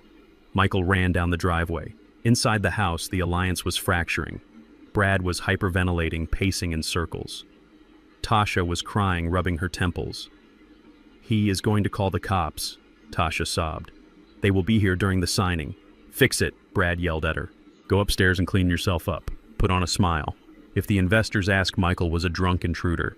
We defended ourselves." He grabbed a bottle of cleaning spray and started frantically wiping Michael's blood off the floor. I watched them turn on each other. The trust was gone. The unity was gone. They were just two rats in a sinking ship snapping at each other as the water rose. Dr. Aris slowed the taxi down. "We are here, Zeke." I looked up. We were at the bottom of the driveway. The black van of the cleaners was gone. The police barricade had been moved to the side to allow the investors' cars to enter. I saw Michael's truck speeding away in the other direction. He was going to the station. He would file a report. That would distract the corrupt police chief for at least 20 minutes. 20 minutes was all I needed. I checked my tie in the rearview mirror. I looked at Dante. He was not the broken boy in the wheelchair anymore. He was a man coming to claim his kingdom. "Let us go inside," I said, opening the car door. I grabbed the black file folder. I grabbed the tablet with the footage of the assault. Brad and Tasha were inside trying to glue their perfect life back together. They were wiping up blood and practicing their smiles. They thought the storm had passed. They did not know that the hurricane was just walking up the front steps. I walked toward the massive oak doors of my home, the doors I had carved myself. I did not knock. I still had my key. I slid the key into the lock. It turned with a smooth, satisfying click. The sound of Judgment Day. The screen on the tablet flickered with the grainy green hue of night vision, but the image was sharp enough to break my heart. We were parked 3 blocks away in the shadow of an old oak tree, watching the interior of the home I had built with my own hands. My study, the sanctuary, where I had drafted blueprints for skyscrapers and planned my son's future, had been turned into a crime scene. Brad was pacing back and forth in front of my mahogany desk. He looked like a cornered animal. The arrogance was gone, replaced by the frantic energy of a man who knows the walls are closing in. The incident with Michael and the police report had rattled him. He knew he was running out of time. He needed to liquidate the asset before the sun came up and the courts opened. Sitting in my leather chair was a man I did not recognize. He was thin, with pale skin and long fingers that moved with the precision of a surgeon. He had a magnifying glass in one eye and an array of fountain pens spread out on the blotter. This was the forger. Tasha was standing by the window, peering through the curtains as if she expected the FBI to rappel down the chimney. She held a glass of scotch, my scotch, in a hand that trembled slightly. "Are you sure about this, Brad?" she asked, her voice tinny through the microphone I had hidden in the power outlet. "If the bank verifies the signature and it does not match, we go to prison for 20 years. This is federal fraud."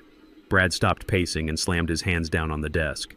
"The bank is not going to verify it, Tasha, because we are not using a bank." He gestured to the open laptop on the desk. "I found a buyer, a private equity group out of Russia. They do not care about title insurance. They do not care about probate court. They have $50 million of dirty cash they need to wash, and real estate is the best laundry machine in the world. They are buying the property for cash at 60 cents on the dollar." Tasha gasped. 60 cents. "That is robbery. The house is worth double that. It is worth zero if Zeke shows up," Brad snapped. "It is worth zero if the police freeze the assets. These Russians will wire the money the second I hand them the deed with the old man's signature on it. They get a cheap asset, we get $3 million in an offshore account, and we disappear to Brazil before anyone realizes what happened." I watched from the darkness of the car, feeling a cold knot of rage tighten in my stomach. They were not just stealing my home, they were selling it to criminals. They were laundering money through the legacy I intended to leave for my son. The man in the chair cleared his throat. It was a dry, dusty sound. "I need silence," he said. His voice was soft but commanding. Brad shut his mouth instantly. The forger picked up a piece of paper. It was a letter I had written to Tasha for her graduation 10 years ago. Brad must have dug it out of her keepsake box. The man studied my handwriting. He studied the loop of the Z in Zeke. He studied the heavy pressure I put on the downstroke of the T in Thorn. He dipped a vintage fountain pen into a bottle of black ink. "You said he had a tremor," the forger asked, not looking up. Brad shook his head. "No. We are backdating this deed to 3 years ago, before the diagnosis. It needs to look like the signature of a strong, healthy man. We are claiming he transferred the property to the trust before he got sick." The forger nodded. He lowered the pen to the paper. I held my breath. I watched a stranger's hand mimic the movements I had made thousands of times. I watched him steal my name. He moved the pen with a fluid, graceful rhythm. Scratch, scratch, swoosh. He lifted the pen and held the paper up to the light. Brad leaned in, his eyes wide with greed. "It is perfect," the forger said, sliding the paper across the desk. Brad snatched it up. He pulled out his own magnifying glass. He compared it to the original letter. A slow, twisted smile spread across his face. "My God," Brad whispered. "It is better than the real thing. It even has the hesitation on the R that he always does." That hesitation was because I broke my wrist on a construction site in 1985. It was a scar in my handwriting, a memory of pain and hard work, and this criminal had copied it like it was a parlor trick. "Sign the deed," Brad ordered, pushing the official document forward. The forger signed. Once, twice, 3 times, the deed, the transfer of power, the waiving of rights. With every stroke of that pen, I felt a part of myself being erased. Legally, I was becoming a ghost. In the eyes of the law, I had given everything away 3 years ago. Brad picked up the documents and blew on the wet ink. "Done," he said. He looked at Tasha. "Pack your bags. The buyers are coming at 9 a.m. tomorrow. We sign the final exchange in front of the notary I bribed, hand over the deed, and the money hits the account by noon. By dinner time, we will be on a flight to Rio." Tasha smiled, a weak, relieved smile. "And what about Zeke?" Brad laughed. He walked over to the fireplace and threw the practice sheets into the flames. "Who cares? Let him rot in the woods. Once the Russians own this place, he is their problem. And trust me, Tasha, you do not want to be a trespasser when the new owners move in. They do not call the police. They call a cleanup crew that actually works." The feed on the tablet went black for a second as the camera adjusted to the sudden flare of the fire. I sat back in the seat, letting out a breath I did not know I was holding. Beside me, Dante was vibrating with intensity. He was not looking at the screen anymore. He was looking at me. "They are selling us out to the mob, Dad," he said, his voice low and dangerous. "If that deal goes through tomorrow, if those men take possession, we never get the house back. We can sue Brad, but the house will be gone." I looked at my hands. The hands that Brad said were too shaky to sign a check. They were steady now. They were fists. I thought about the police. If we called them now and told them about the forgery, they would ask for proof. We had the video, but Brad would claim it was another deepfake. He would claim we manipulated the footage. He would stall. And while he stalled, the wire transfer would happen. The system was too slow. Justice was too slow. We needed something faster. We needed a demolition crew. I looked at the time. It was 3 a.m. The sun would rise in 3 hours. "Dante," I said, turning to my son. He looked at me, ready for orders. "Do you remember when you were 10 years old and some bullies stole your bike?" I asked. Dante frowned, confused by the question. "Yeah. You told me to go tell the teacher. And what happened?" "The teacher did nothing," Dante said bitterly. "She said she didn't see it happen. The bullies kept the bike and laughed at me for weeks." "Exactly," I said. "I gave you bad advice that day, son. I tried to teach you to trust the system. I tried to teach you to be civilized. But there are men in this world like Brad, like those Russians who do not speak the language of civilization. They only speak the language of force." I reached into the back seat and grabbed the suit Marcus had brought for me. I grabbed the tie. I grabbed my old hard hat that was sitting on the floorboard of the taxi, a relic from my days as a foreman. "I am not calling the teacher this time," I said. Dante saw the look in my eyes. It was a look he hadn't seen since before the accident. It was the look of the man who could stare down a union strike and make steel bend to his will. "What are we doing?" Dante asked, a slow smile forming on his lips. Zeke looked at the house one last time. "Tomorrow morning at 9 a.m., Brad is going to try to sell a lie," I said. "He thinks he is the smartest man in the room. He thinks he has written the ending to this story." I opened the car door and stepped out into the cool night air. I stood up straight, stretching my back, feeling the strength return to my bones. "Tomorrow is the day we return," I said, my voice echoing slightly in the empty street. "No more hiding in dumpsters. No more crawling through vents. No more pretending to be weak." I pointed at the front door of the mansion. "We are going to walk through that front door. You are going to walk on your own 2 feet, and I am going to walk in as the owner of this estate. We are going to look that forger in the eye. We are going to look those buyers in the eye, and we are going to show them that the signature of Isaiah Thorne cannot be forged because the man behind it is standing right in front of them." Dante stepped out beside me. He stood tall, matching my height. "We crash the party," he said. "We do not just crash it, son," I said, closing the car door with a definitive slam. "We are the eviction notice. Get some sleep. We have a suit to press and a war to win." The heavy oak doors of my home felt cold under my fingertips as I pushed the key into the lock. Inside, the air was thick with the smell of expensive cologne and the metallic tang of betrayal. I could hear them in the living room, the murmur of voices, the clinking of crystal glasses, the sound of a pen scratching against paper. They were selling my life piece by piece, and they were toasting to their success while they did it. I signaled to Marcus. He nodded solemnly and adjusted his tie. Behind him stood the police chief, a man named Miller, who had spent too many weekends on Brad S. boat drinking beer paid for with my money. But today, Miller was not here for a party. He was here because Marcus had filed an emergency motion at dawn, accompanied by a court-appointed observer. They were here to witness the execution of a warrant. Brad thought the warrant was for me. He was about to learn that justice is a double-edged sword. I sat down in the wheelchair we had brought from the warehouse. It was old and rusted. The wheels squeaked with every rotation. I slumped my shoulders. I let my mouth hang open slightly. I made my hands tremble in my lap. I had to become the thing they said I was. I had to become the broken old man, the senile bird and the vegetable. It was the hardest role I ever played, but I played it for the audience waiting inside. Marcus pushed the door open. The sound of the heavy wood swinging back on its hinges silenced the room instantly. We rolled into the foyer. The living room was straight ahead. I saw them frozen in a tableau of greed. Brad was standing at the head of the table, a pen in his hand. Bernice was seated next to him, looking pale and anxious. Tasha was pouring coffee for 3 men in dark suits who looked like they would rather be anywhere else. The forger was gone, replaced by a notary public who looked nervous. Brad looked up. His eyes went wide. For a second I saw fear, genuine primal fear. He dropped the pen. It rolled across the deed, leaving a black smudge on the paper. But then he saw the wheelchair. He saw my slumped head. He saw the police chief standing behind me. The fear vanished, replaced by a smug, triumphant grin that made my stomach turn. He thought he had won. He thought the police had caught the fugitive. Officer Miller Brad boomed, stepping forward with his arms spread wide. "Thank God. You found him. We were so worried." He walked toward us, ignoring me completely and addressing the chief. "Is he sedated?" Brad asked, his voice dripping with fake concern. "He looks out of it." "Did he hurt anyone?" "Where is my brother-in-law?" "Is Dante safe?" Chief Miller cleared his throat. He looked uncomfortable.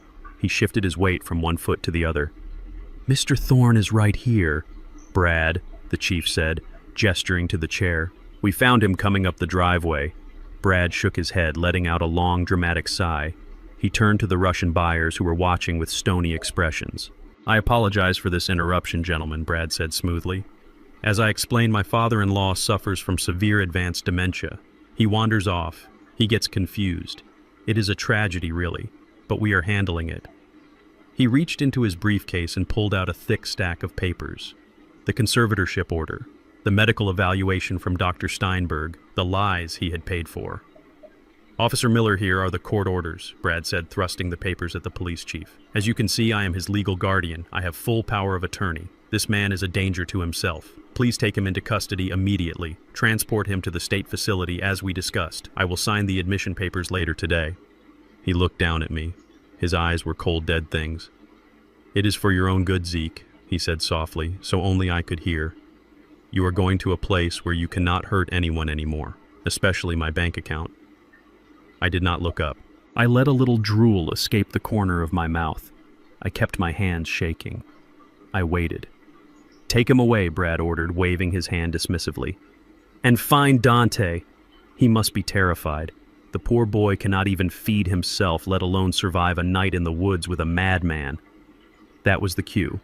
Brad had just described my son to a room full of witnesses, including a court official and 3 foreign investors, as a helpless invalid. He had staked his credibility on that fact. I heard the front door open again. It was not a slam. It was a slow, deliberate opening. Then came the sound. Clack, clack, clack. It was the sound of hard leather soles hitting the marble floor of the foyer. Heavy, rhythmic, confident footsteps. The room went silent. The Russians looked toward the hallway. Bernice stopped breathing. Tasha dropped the coffee pot. It shattered on the floor, sending hot liquid and glass flying everywhere, but nobody moved. Nobody looked at the mess. Everyone was looking at the man standing in the archway. It was not the Dante they knew. It was not the boy in the sweatpants and the stained t-shirt slumped in a chair. He was wearing a charcoal gray suit that fit him perfectly. His shoulders were broad and pulled back. His tie was a deep crimson silk. He stood 6 feet 2 inches tall, towering over everyone in the room. He was not leaning on a cane. He was not holding onto the wall. He was standing on his own 2 feet, planted firmly on the ground like a steel column. Dante walked into the room. He did not walk with a limp. He walked with the power of a man who had spent 6 months training for this exact moment. He walked with the rage of a son who had watched his father be poisoned. He walked with the authority of the true owner of this house. Brad staggered back. He bumped into the table, knocking over a vase. His face drained of all color, turning a sickly shade of gray. His mouth opened and closed like a fish out of water, but no sound came out. Tasha let out a scream. It was not a scream of fear. It was a scream of disbelief. It was the sound of a woman watching a ghost walk out of a grave. "He is walking!" she shrieked, pointing a trembling finger at him. "He is walking!" Bernice covered her mouth with her hands, her eyes bulging. She looked from Dante to me and back again. She realized in that second that everything she knew was a lie. Dante stopped in the middle of the room. He looked at the Russian buyers. "Gentlemen," Dante said, his voice deep and resonant, filling the space without effort. "I believe there has been a misunderstanding." He pointed at Brad, who was now trembling so hard he had to lean on the table for support. "This man does not have the authority to sell this house." Brad found his voice. It was a high-pitched squeak. "He is lying." Brad stammered, looking frantically at the police chief. He is faking it. It is a trick. It is adrenaline. Arrest him too. He is an accomplice." Dante laughed. It was a cold, dry laugh that sounded exactly like mine. "Faking it?" Dante asked. He took 2 steps toward Brad. Brad flinched as if he expected to be hit. "You told the police I was a hostage," Dante said. "You told the court I was an invalid. You told these buyers I was a dependent who needed the proceeds of this sale for medical care." Dante turned to the court official, a stern woman with a notepad who was writing furiously. "Does this look like a man who needs a guardian, ma'am?" The woman shook her head slowly, staring at Dante with awe. "No, sir, it does not." Brad lunged for the papers on the table. The deed. The forged document. He tried to grab it, to hide it, to tear it up. I stopped shaking. I lifted my head. The drool was gone. The confusion was gone. I sat up straight in the wheelchair, my eyes locking onto Brad S. with the intensity of a laser.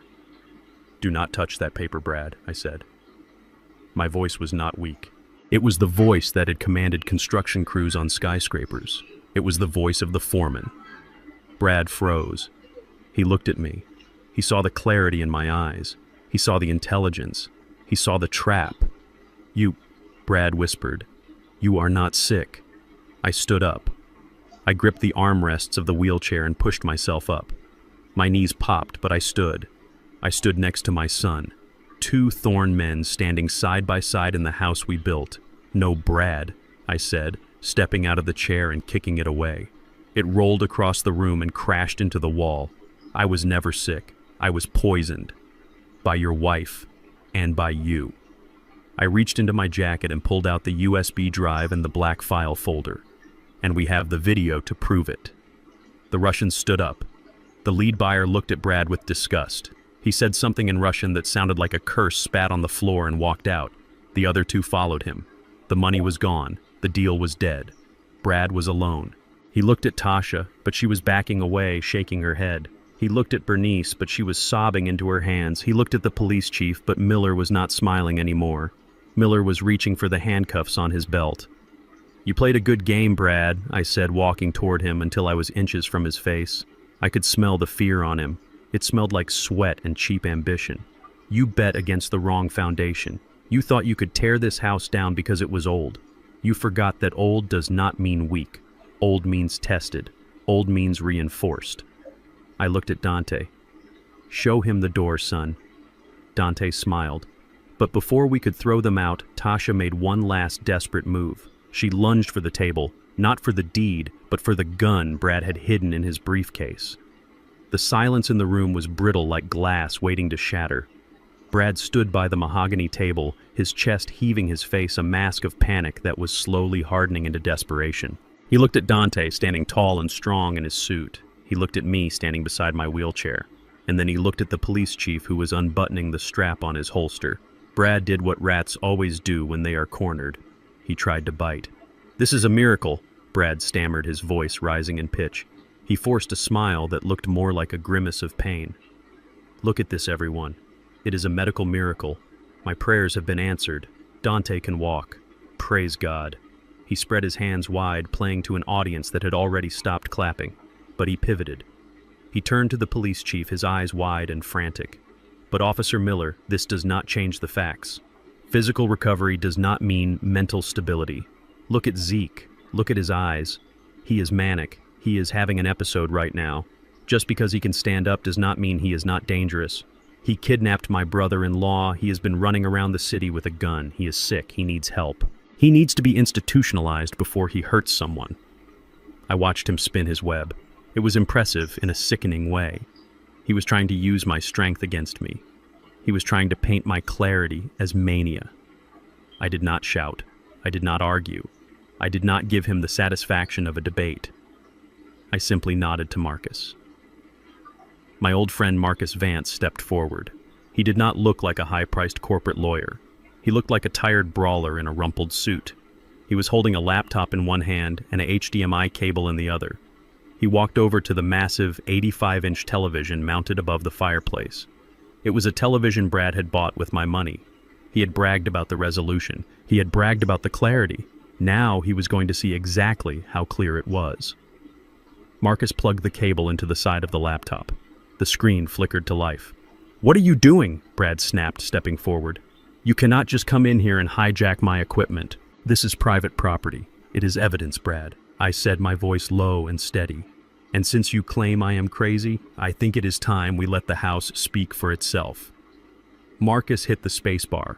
The first video filled the screen. It was footage from the kitchen taken from the hidden camera I had installed in the vent. The timestamp was clearly visible in the corner. 7 a.m., 3 days ago. The image was crisp.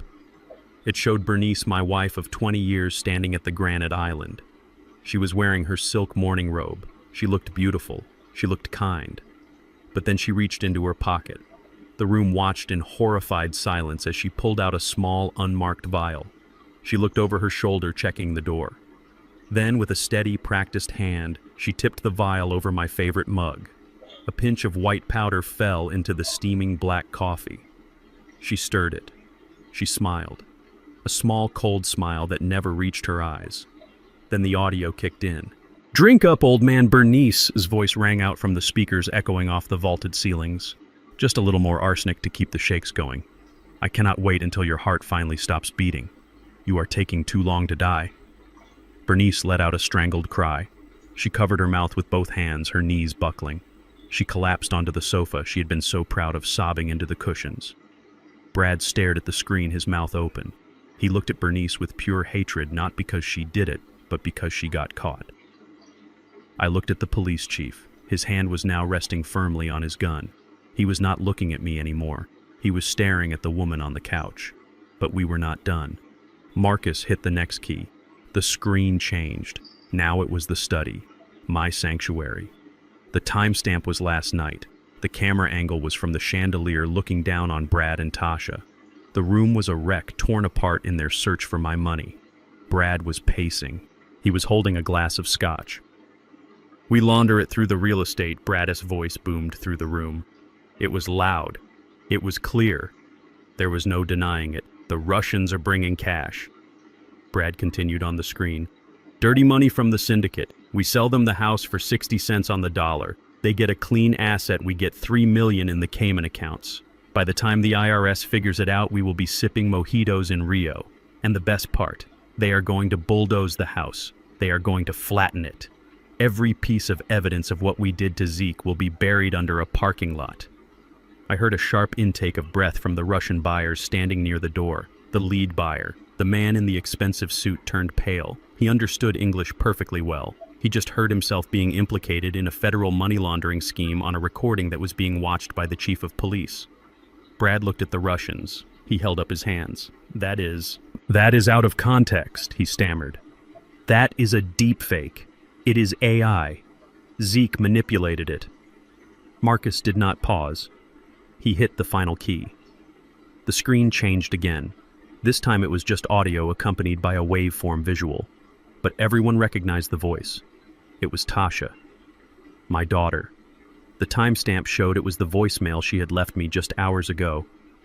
"Why won't he just die already?" Tasha's voice shrieked, filling the room with her venom. "He is ruining everything. If he does not show up to sign the papers or get declared dead by noon, I lose the penthouse. Just die, old man. Just die and set me free." Tasha stood by the window, frozen. She looked like a statue of salt. She did not cry. She did not deny it. She just stared at the screen, stripped naked of her pretenses. She was not the grieving daughter. She was a vulture who was angry the carcass was still moving. The video ended. The screen went black. The silence that followed was heavy. It was the weight of truth. I looked at Brad. He was not standing tall anymore. He was shrinking.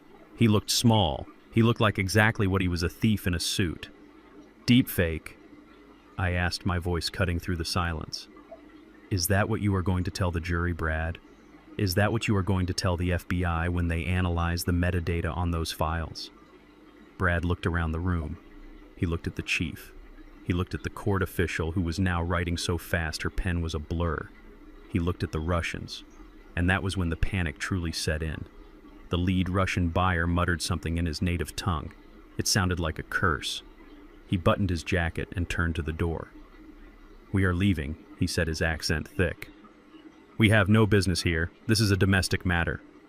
He motioned to his associates. They moved as a unit, heading for the exit. They were cutting their losses.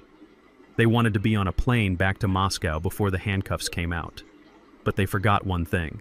I had built this house, and I had secured it. Chief Miller stepped in front of the double doors. He was a big man. He blocked the exit completely. "Nobody leaves," Miller said, his voice hard.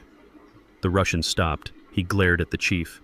We have diplomatic immunity, he lied. You have a confession on tape, Miller corrected. You are accessories to fraud, money laundering, and attempted murder. Step back. The Russian looked at his bodyguards. For a second, I thought there was going to be a shootout. I saw Dante tense up his hand, drifting toward his jacket where his pistol was hidden.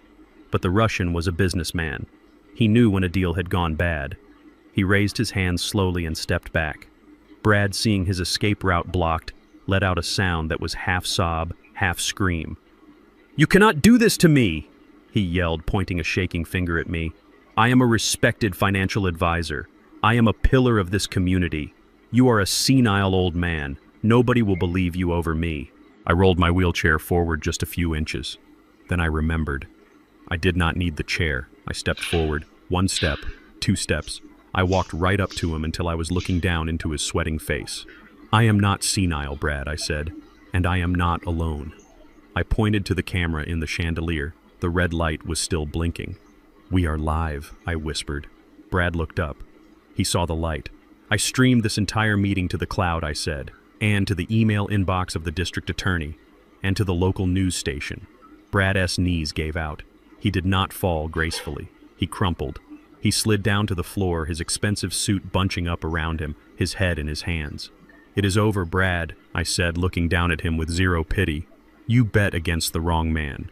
You thought you could dismantle my life like it was just bricks and mortar, but you forgot that the strongest part of a building is the part you cannot see, the foundation." I turned to the chief. "Get this trash out of my house, Miller." Miller nodded. He pulled out his radio. "Dispatch, send backup. I have 5 subjects in custody. Charges include attempted murder, fraud, and conspiracy." Tasha started screaming then. She ran toward me, grabbing my arm. "Dad, please." I did not mean it. It was Brad. He forced me. He made me say those things. "I love you, Daddy. Please do not let them take me."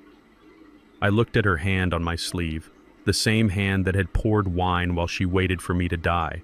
I gently removed her hand. "I do not have a daughter." I said, my voice flat and final. "My daughter died the day she decided my life was worth less than a condo in Miami." I turned my back on her screams. I walked over to Dante. He was standing by the window watching the police cars swarm up the driveway. He put his arm around my shoulder. "We did it, Dad," he said softly. "We are not done yet, son," I said, watching the flashing lights. "Now we have to clean up the mess." I looked around the room at the shattered glass, the spilled coffee, the broken people. But first I said, "I think I will have a cup of coffee, a fresh cup, made by my own hands."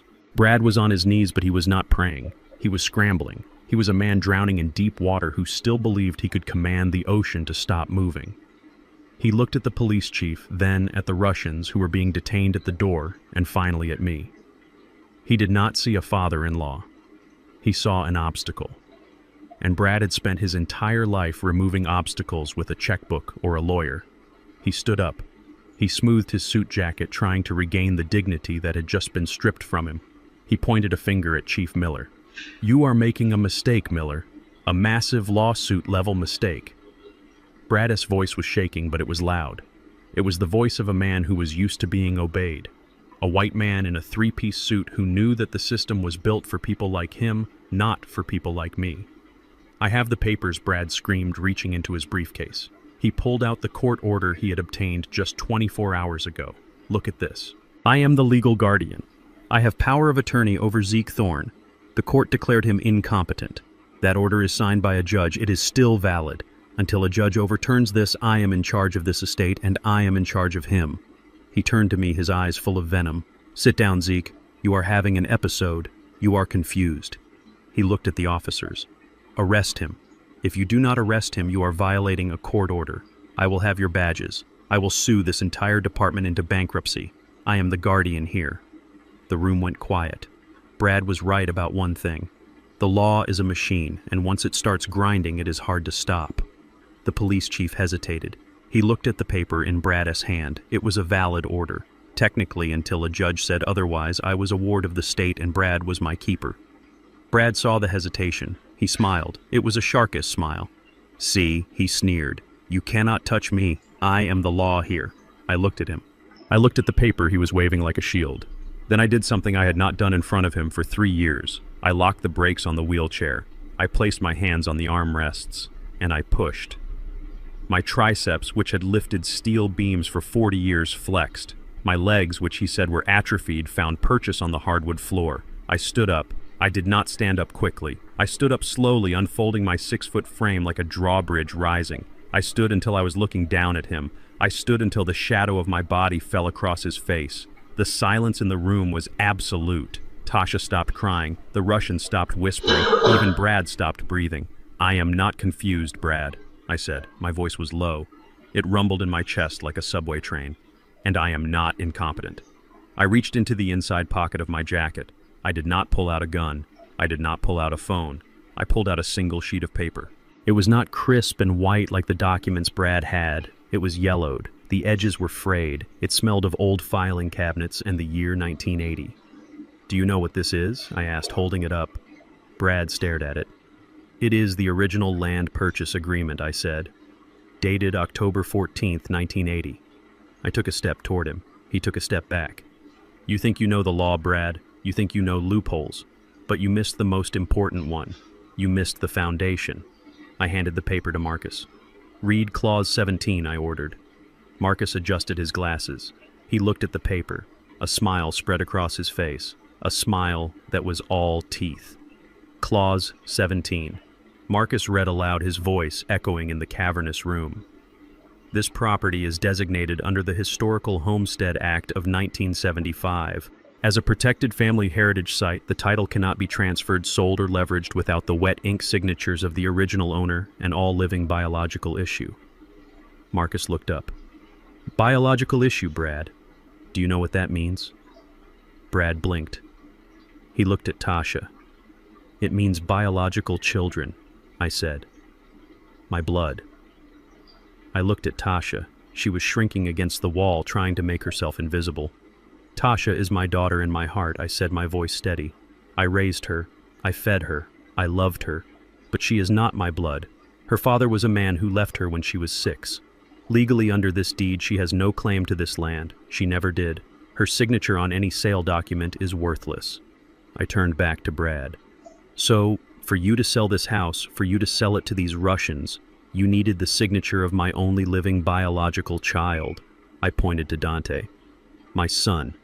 Brad's face turned the color of ash. He looked at the forged deed on the table.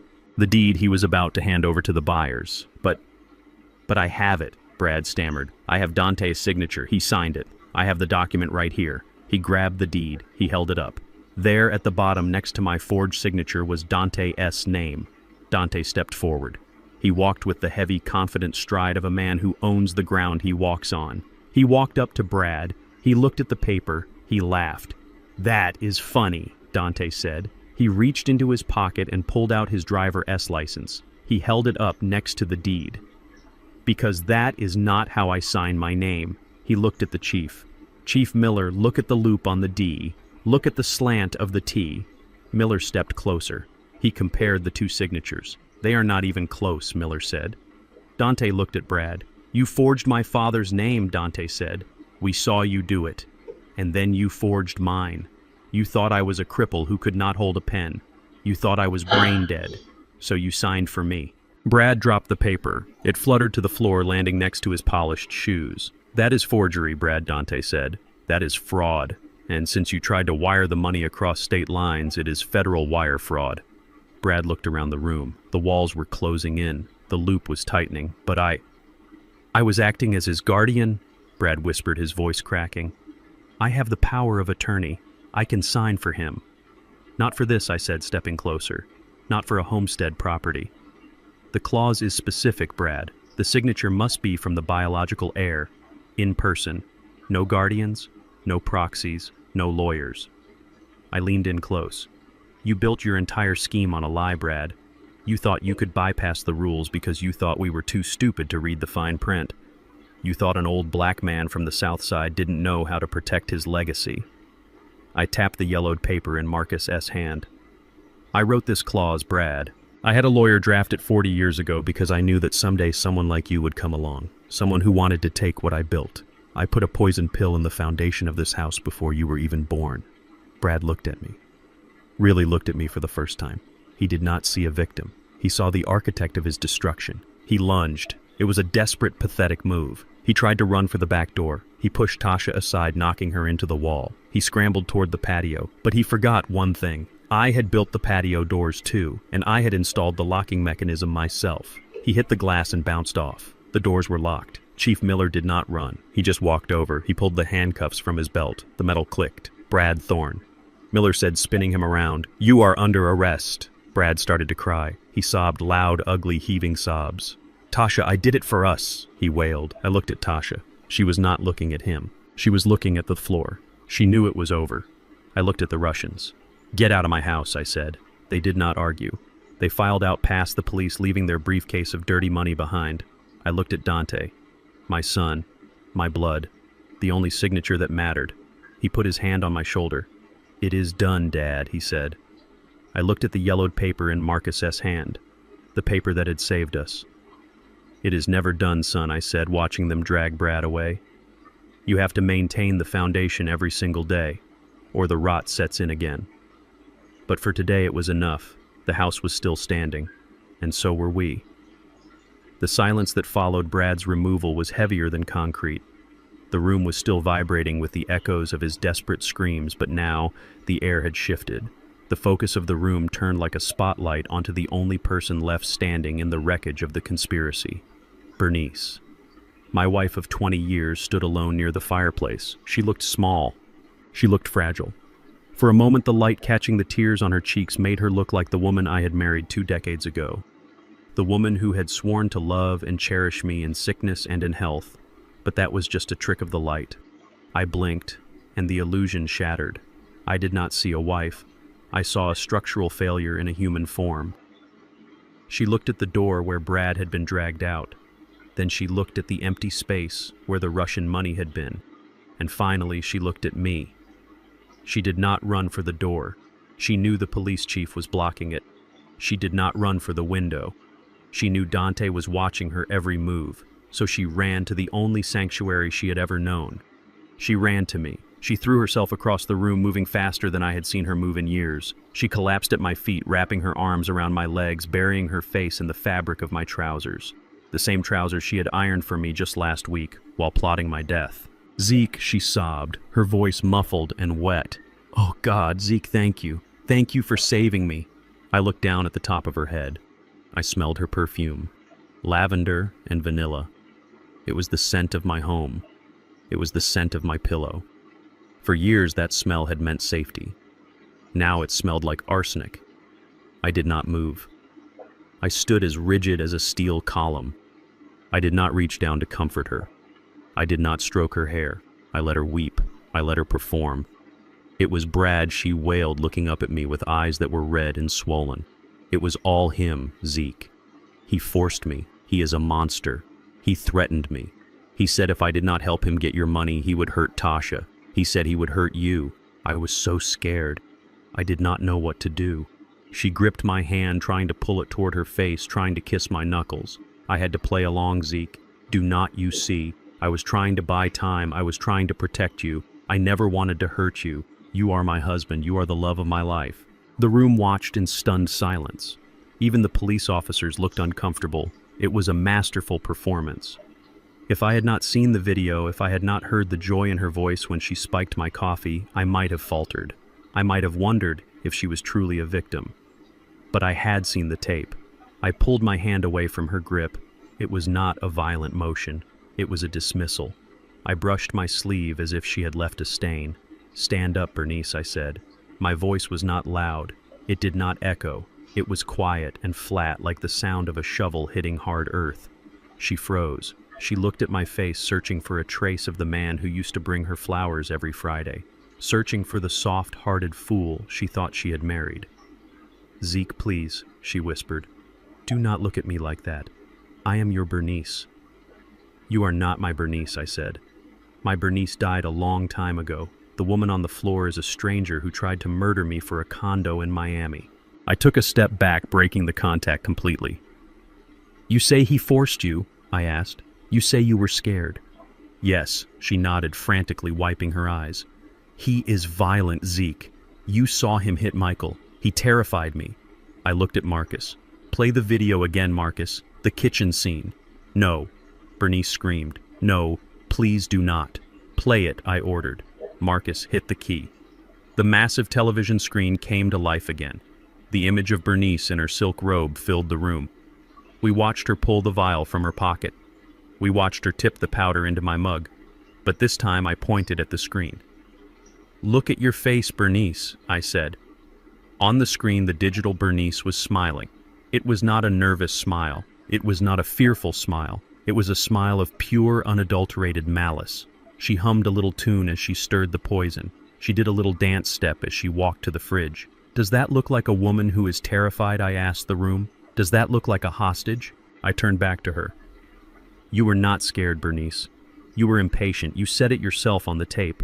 I was taking too long to die. Bernice scrambled to her feet.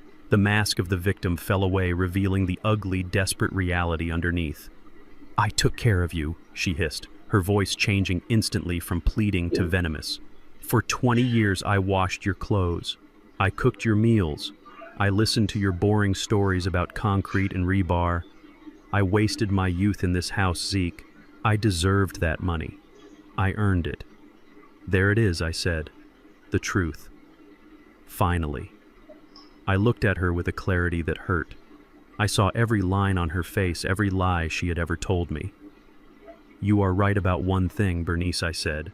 You said I was old. You said I was forgetful. You told the doctors I was confused. I stepped closer to her, towering over her just as Dante had towered over Brad.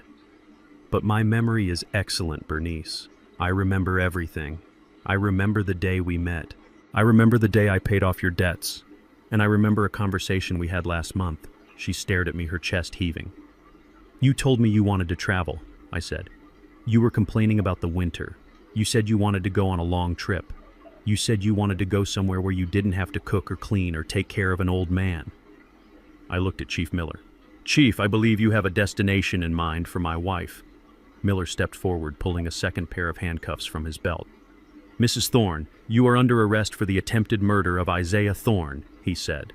Bernice backed away, knocking over a chair. You cannot prove it, she shrieked.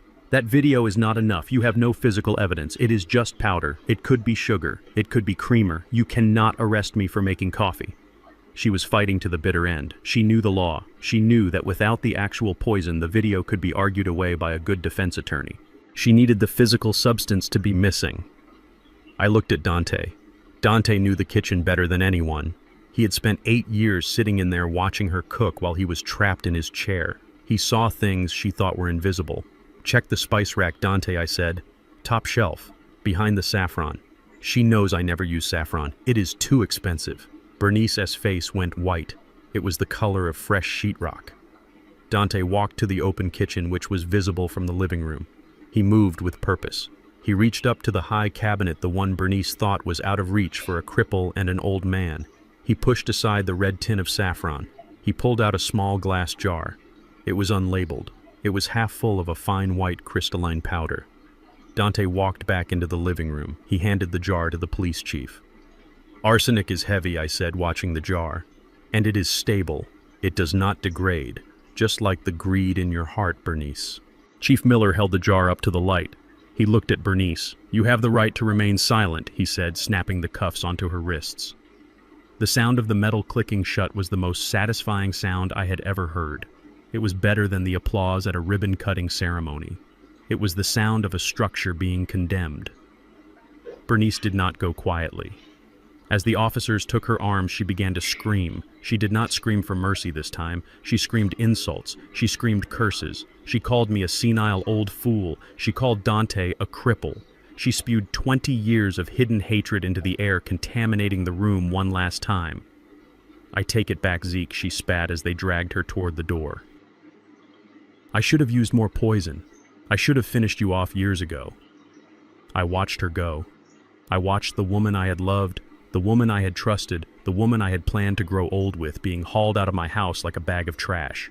When the door slammed shut, the silence returned, but this time it was not heavy. It was clean. It was empty. I looked at Dante. He was standing by the fireplace holding the jar of poison the police had bagged as evidence.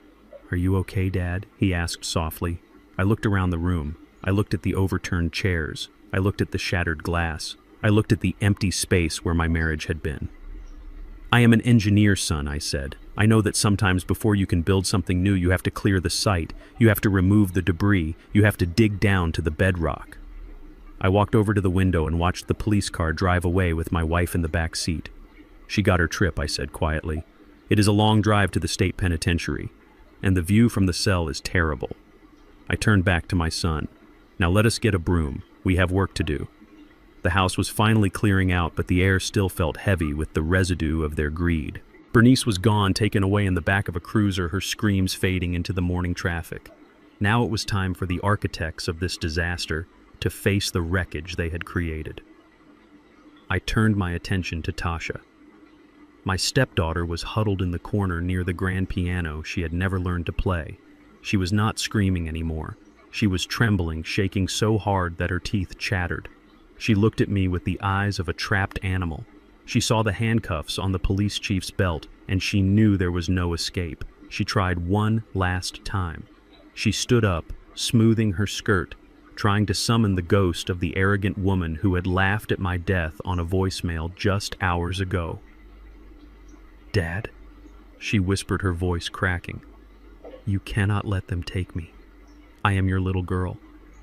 Remember the bike you bought me. Remember the graduation party.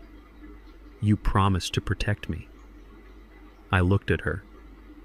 I looked at the face of the child I had raised, the woman I had walked down the aisle. And then I remembered the sound of her voice on the tape, wishing I would die so she could buy a penthouse. "I did protect you, Tasha," I said, my voice low and steady. "I protected you from hunger. I protected you from the cold. I protected you from the world for 30 years. But I cannot protect you from your own soul." I nodded to Officer Miller. "Tasha Thorne," I said, speaking to the room like a judge passing sentence. "You are not being arrested for being a bad daughter. That is not a crime. You are being arrested for conspiracy to commit fraud, for elder abuse, and for being an accessory to attempted murder." "Elder abuse?" Tasha gasped, recoiling as if I had slapped her. "I never touched you. You did not have to hit me to abuse me," I said, stepping closer. "You isolated me. You helped them gaslight me. You stole my dignity. You treated a human being like a broken appliance that you wanted to throw in the trash. That is abuse, Tasha, and in this state it carries a mandatory prison sentence." Miller stepped forward. He did not be gentle. He spun her around and pulled her arms behind her back. "Ow, you are hurting me," she whined. "You will get used to it," I said coldly. As the metal cuffs clicked shut, Tasha began to sob. It was a pathetic sound, the sound of a spoiled child realizing that the credit card has finally been declined. I did not watch her go. I turned my back on her just as she had turned her back on me when she thought I was weak. That left Brad, the man who thought he was the king of the castle, the man who thought he could outsmart a structural engineer. He was not huddled in a corner.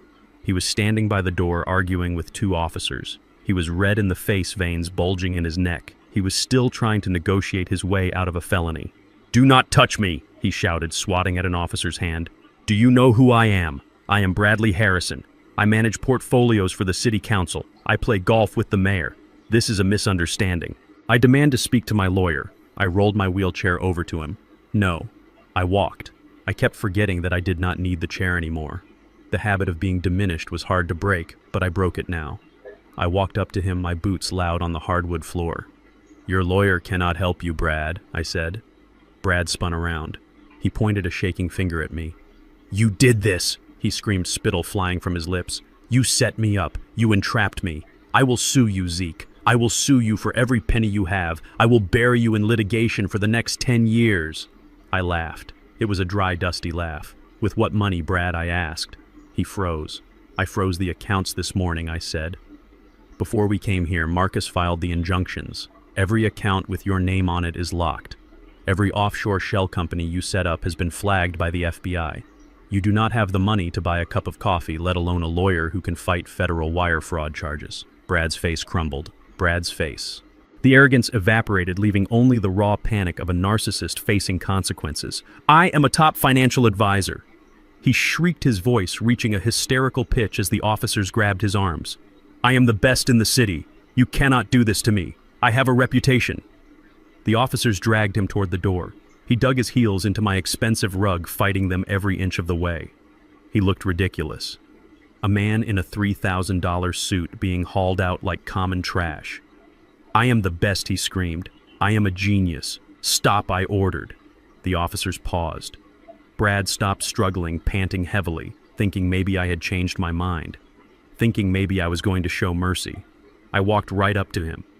I leaned in close until our noses were almost touching. I could smell the sweat of his fear. It overpowered his expensive cologne. He looked into my eyes, expecting to see the confused old man he had tormented. Instead, he saw the cold, hard steel of the man who built this house. "You are not a genius, Brad," I whispered, my voice rough like gravel. "And you are not a financial wizard." I let the silence hang for a second, letting the words sink in. "You are just a petty thief who made the mistake of trying to rob a structural engineer." I pointed a finger at his chest, right over his heart. "I poured the concrete for this foundation 40 years ago. I know every stress point. I know every load-bearing wall. And I know exactly where to push to make the whole thing come down." I leaned back, looking at him with pure disgust. "I built this house to shelter my family, Brad. And I know exactly how to demolish it on top of the vermin who try to infest it." Brad stared at me, his mouth opening and closing soundlessly. The realization hit him. He had not just lost. He had been outplayed, outmaneuvered, and crushed by the very man he deemed obsolete. "Get him out of my sight," I said, waving my hand. "No," Brad screamed as they dragged him through the doorway. "No, Zeke, wait. We can make a deal. I know where the rest of the money is. I can help you." The heavy oak door slammed shut, cutting off his plea. The sudden silence in the foyer was deafening. I stood there for a long moment, staring at the closed door. My chest was heaving. My hands were trembling, but not from Parkinson's, from the adrenaline leaving my body. It was over. The parasites were gone. I felt a hand on my shoulder. I turned to see Dante. He was standing tall, his suit jacket unbuttoned, looking at the empty space where the chaos had been just moments ago. "They are gone. Dad," he said softly. "Yes," I said, letting out a long, slow breath. "They are gone." I looked around the foyer. I looked at the vase Brad had knocked over. I looked at the coffee stains on the rug. I looked at the scratches on the floor from the struggle. The house was a mess. It was scarred, it was dirty, but it was still standing, just like us. "We have a lot of cleaning up to do," I said, walking toward the kitchen. Dante followed me. But first, he said, picking up the broken pieces of the vase, "I think we should change the locks." I chuckled. It was the first genuine laugh I had felt in years. "Change the locks, son," I said. "Change the codes. And while you are at it, call the contractor. I want those hedges in the back cut down. I am done with blind spots." We walked into the kitchen together. The sun was streaming through the windows, illuminating the dust motes dancing in the air. It was a new day, and for the first time in a long time, the air in my house felt clean. The news trucks stayed parked at the bottom of my driveway for 3 days. The same reporters who had called me a dangerous lunatic and a senile kidnapper were now scrambling to call me a hero. They wanted the exclusive interview. They wanted to know how an old structural engineer had outsmarted a corrupt financial advisor and a team of Russian money launderers. They wanted the movie rights. I did not give them a single minute of my time. I closed the heavy oak gates of my estate and I locked them. I did not need their apologies, and I certainly did not need their validation. I knew who I was. I was Isaiah Zeke Thorne, and I had just survived a demolition attempt on my life. The legal fallout was swift and brutal. The district attorney who had been so eager to prosecute me suddenly found his spine when the federal agents got involved. The evidence we provided was irrefutable. The wire transfer records, the forged deed, the video of the poisoning, and the testimony of the Russian nationals who turned state-S evidence to avoid deportation. It was a slam-dunk case. Brad tried to cut a deal. He offered to give up names of other corrupt officials in the city government. He squealed like a stuck pig, but it did not save him. The judge gave him 20 years for the fraud alone. The attempted murder charges were just the icing on the cake. Tasha cried in court. She played the victim until the very end. She claimed she was brainwashed. She claimed she was afraid. But the jury saw the video of her wishing for my death. They heard the greed in her voice. They gave her 15 years. And Bernice, my wife, the woman who had mixed arsenic into my morning routine with a smile. She did not even get a trial. She pleaded guilty to avoid the death penalty. She is currently serving a life sentence in a maximum security facility 3 hours north of here. I have not visited her. I have not written to her. I have not accepted a single collect call from the prison. Forgiveness is a virtue, I suppose, but so is self-preservation. I burned her letters unopened in the fireplace. Some bridges are not meant to be repaired. They are meant to be burned so the enemy can never cross them again. But the real work began after the lawyers went home. The house was still standing, but it felt contaminated. Every room held a memory of their betrayal. The kitchen where Bernice poisoned me. The study where Brad plotted to sell my legacy. The living room where Tasha laughed at my decline. I walked through the halls with Dante a week after the arrests. He was walking without a cane, his stride strong and confident. "It smells like them," Dante said, wrinkling his nose. "It smells like lies." I looked at the crystal chandelier Bernice had bought with my retirement money. I looked at the silk drapes she had insisted on. I looked at the beige carpets she had installed to cover up the beautiful hardwood floors I had laid down in 1990. "You are right, son," I said. "It does smell." I went to the garage and I got the sledgehammers. We did not hire a crew. We did not bring in outsiders. This was personal. This was an exorcism. For the next 6 months, that house became a construction site again. We started in the kitchen. I took the first swing at the granite island where Bernice had prepared her lethal coffee. The sledgehammer hit the stone with a thunderous crack that vibrated up my arms. It felt good. It felt like justice. We smashed the cabinets. We tore out the appliances. We ripped up the tile. We stripped the room down to the studs. We exposed the steel beams I had put in place decades ago. They were still there, strong, uncorrupted, waiting for us to reveal them. We moved to the living room next. We tore down the silk drapes and burned them in a bonfire in the backyard. We ripped up the beige carpet, pulling thousands of staples out of the oak floorboards. When we were done, we sanded the wood until it glowed with its natural warmth again. We removed every trace of Bernice and her children. The gaudy art, the fragile furniture, the pretension. We opened up the walls she had closed off. I had always designed this house to have an open flow to let the light travel from east to west. Bernice had put up partitions because she wanted privacy. She wanted secrets. We tore those partitions down. Sunlight flooded back into the house. It washed away the shadows where they had whispered their conspiracies. Dante worked beside me every day. I watched him lift heavy sheets of drywall. I watched him carry lumber. I watched the muscles in his back ripple with effort. He was not the boy in the wheelchair anymore. He was a man who had reclaimed his body and his birthright. He took over the business too.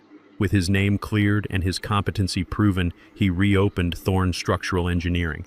He did not just sit in the office. He went to the sites. He wore the hard hat. He earned the respect of the crews, not because he was my son, but because he knew the work. I watched him leave in the morning in his truck, and I felt a pride that was deeper than the ocean. He was the legacy I had fought for. He was the reason I had survived the poison. 6 months later, the house was finished. It did not look like a museum anymore. It looked like a home. It was simpler. The furniture was sturdy leather and wood. The colors were warm earth tones. The kitchen was designed for cooking meals, not for staging murders. It was a Tuesday evening. The sun was setting, painting the sky in streaks of purple and gold. I sat on the front porch in my rocking chair, the same porch where the police had tried to arrest me. But there were no sirens tonight, just the sound of crickets and the distant hum of the city. The front door opened and Dante stepped out. He was wearing his work boots and jeans covered in dust from a job site. He looked tired, but it was a good tired, the kind of tired a man feels after an honest day's work. He was holding 2 bottles. They were cold bottles of beer, dark stout, the kind I used to drink before Bernice made me switch to herbal tea and poisoned coffee. He handed me one. I took the bottle. The glass was cold against my palm. I looked at the condensation running down the label. I had not touched a drop of coffee in 6 months. I never would again. The smell of it made me sick. But this was safe. Dante sat down in the chair next to me. He cracked his bottle open and took a long drink. "How was work?" I asked. "Good," Dante said, wiping his mouth with the back of his hand. "We poured the foundation for the new library downtown today. The concrete mix was perfect. It is going to stand for 100 years. I nodded. "That is good. A library needs a strong foundation. Books are heavy."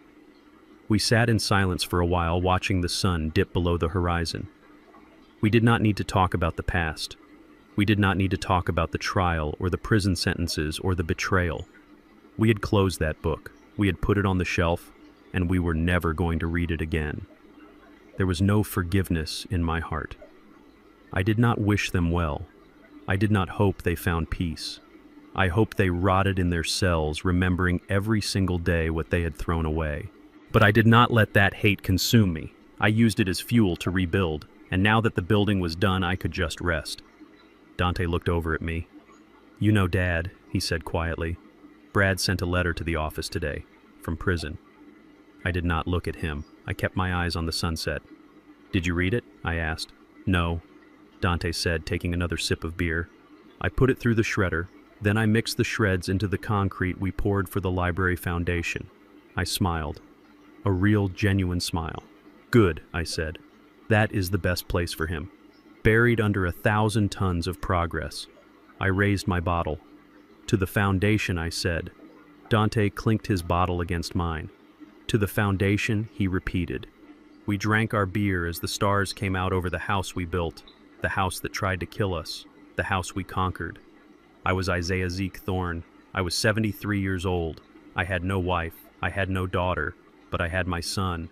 I had my home. And I had my dignity. And as I sat there, surrounded by the silence of a peaceful night, I realized that was all a man ever really needed. My story teaches us that silence should never be mistaken for surrender. The world will try to tell you that when you age, you become obsolete or that disability makes you weak. But the truth is, strength has nothing to do with youth or physical perfection. It comes from the will to protect what matters. We all have a choice when betrayal strikes. We can crumble or we can harden like concrete. I chose to stand. If you are facing enemies who smile to your face while holding a knife behind your back, do not scream. Just wait, watch, and when the time is right, remind them that you are the architect of your own life, and no one can tear you down without your permission. What would you have done if you were in my shoes? Would you have forgiven them, or would you have pressed the button just like I did? Let me know in the comments below. If you enjoyed this story of justice, please hit the like button and subscribe to the channel for more stories of truth and redemption. See you in the next story. Win.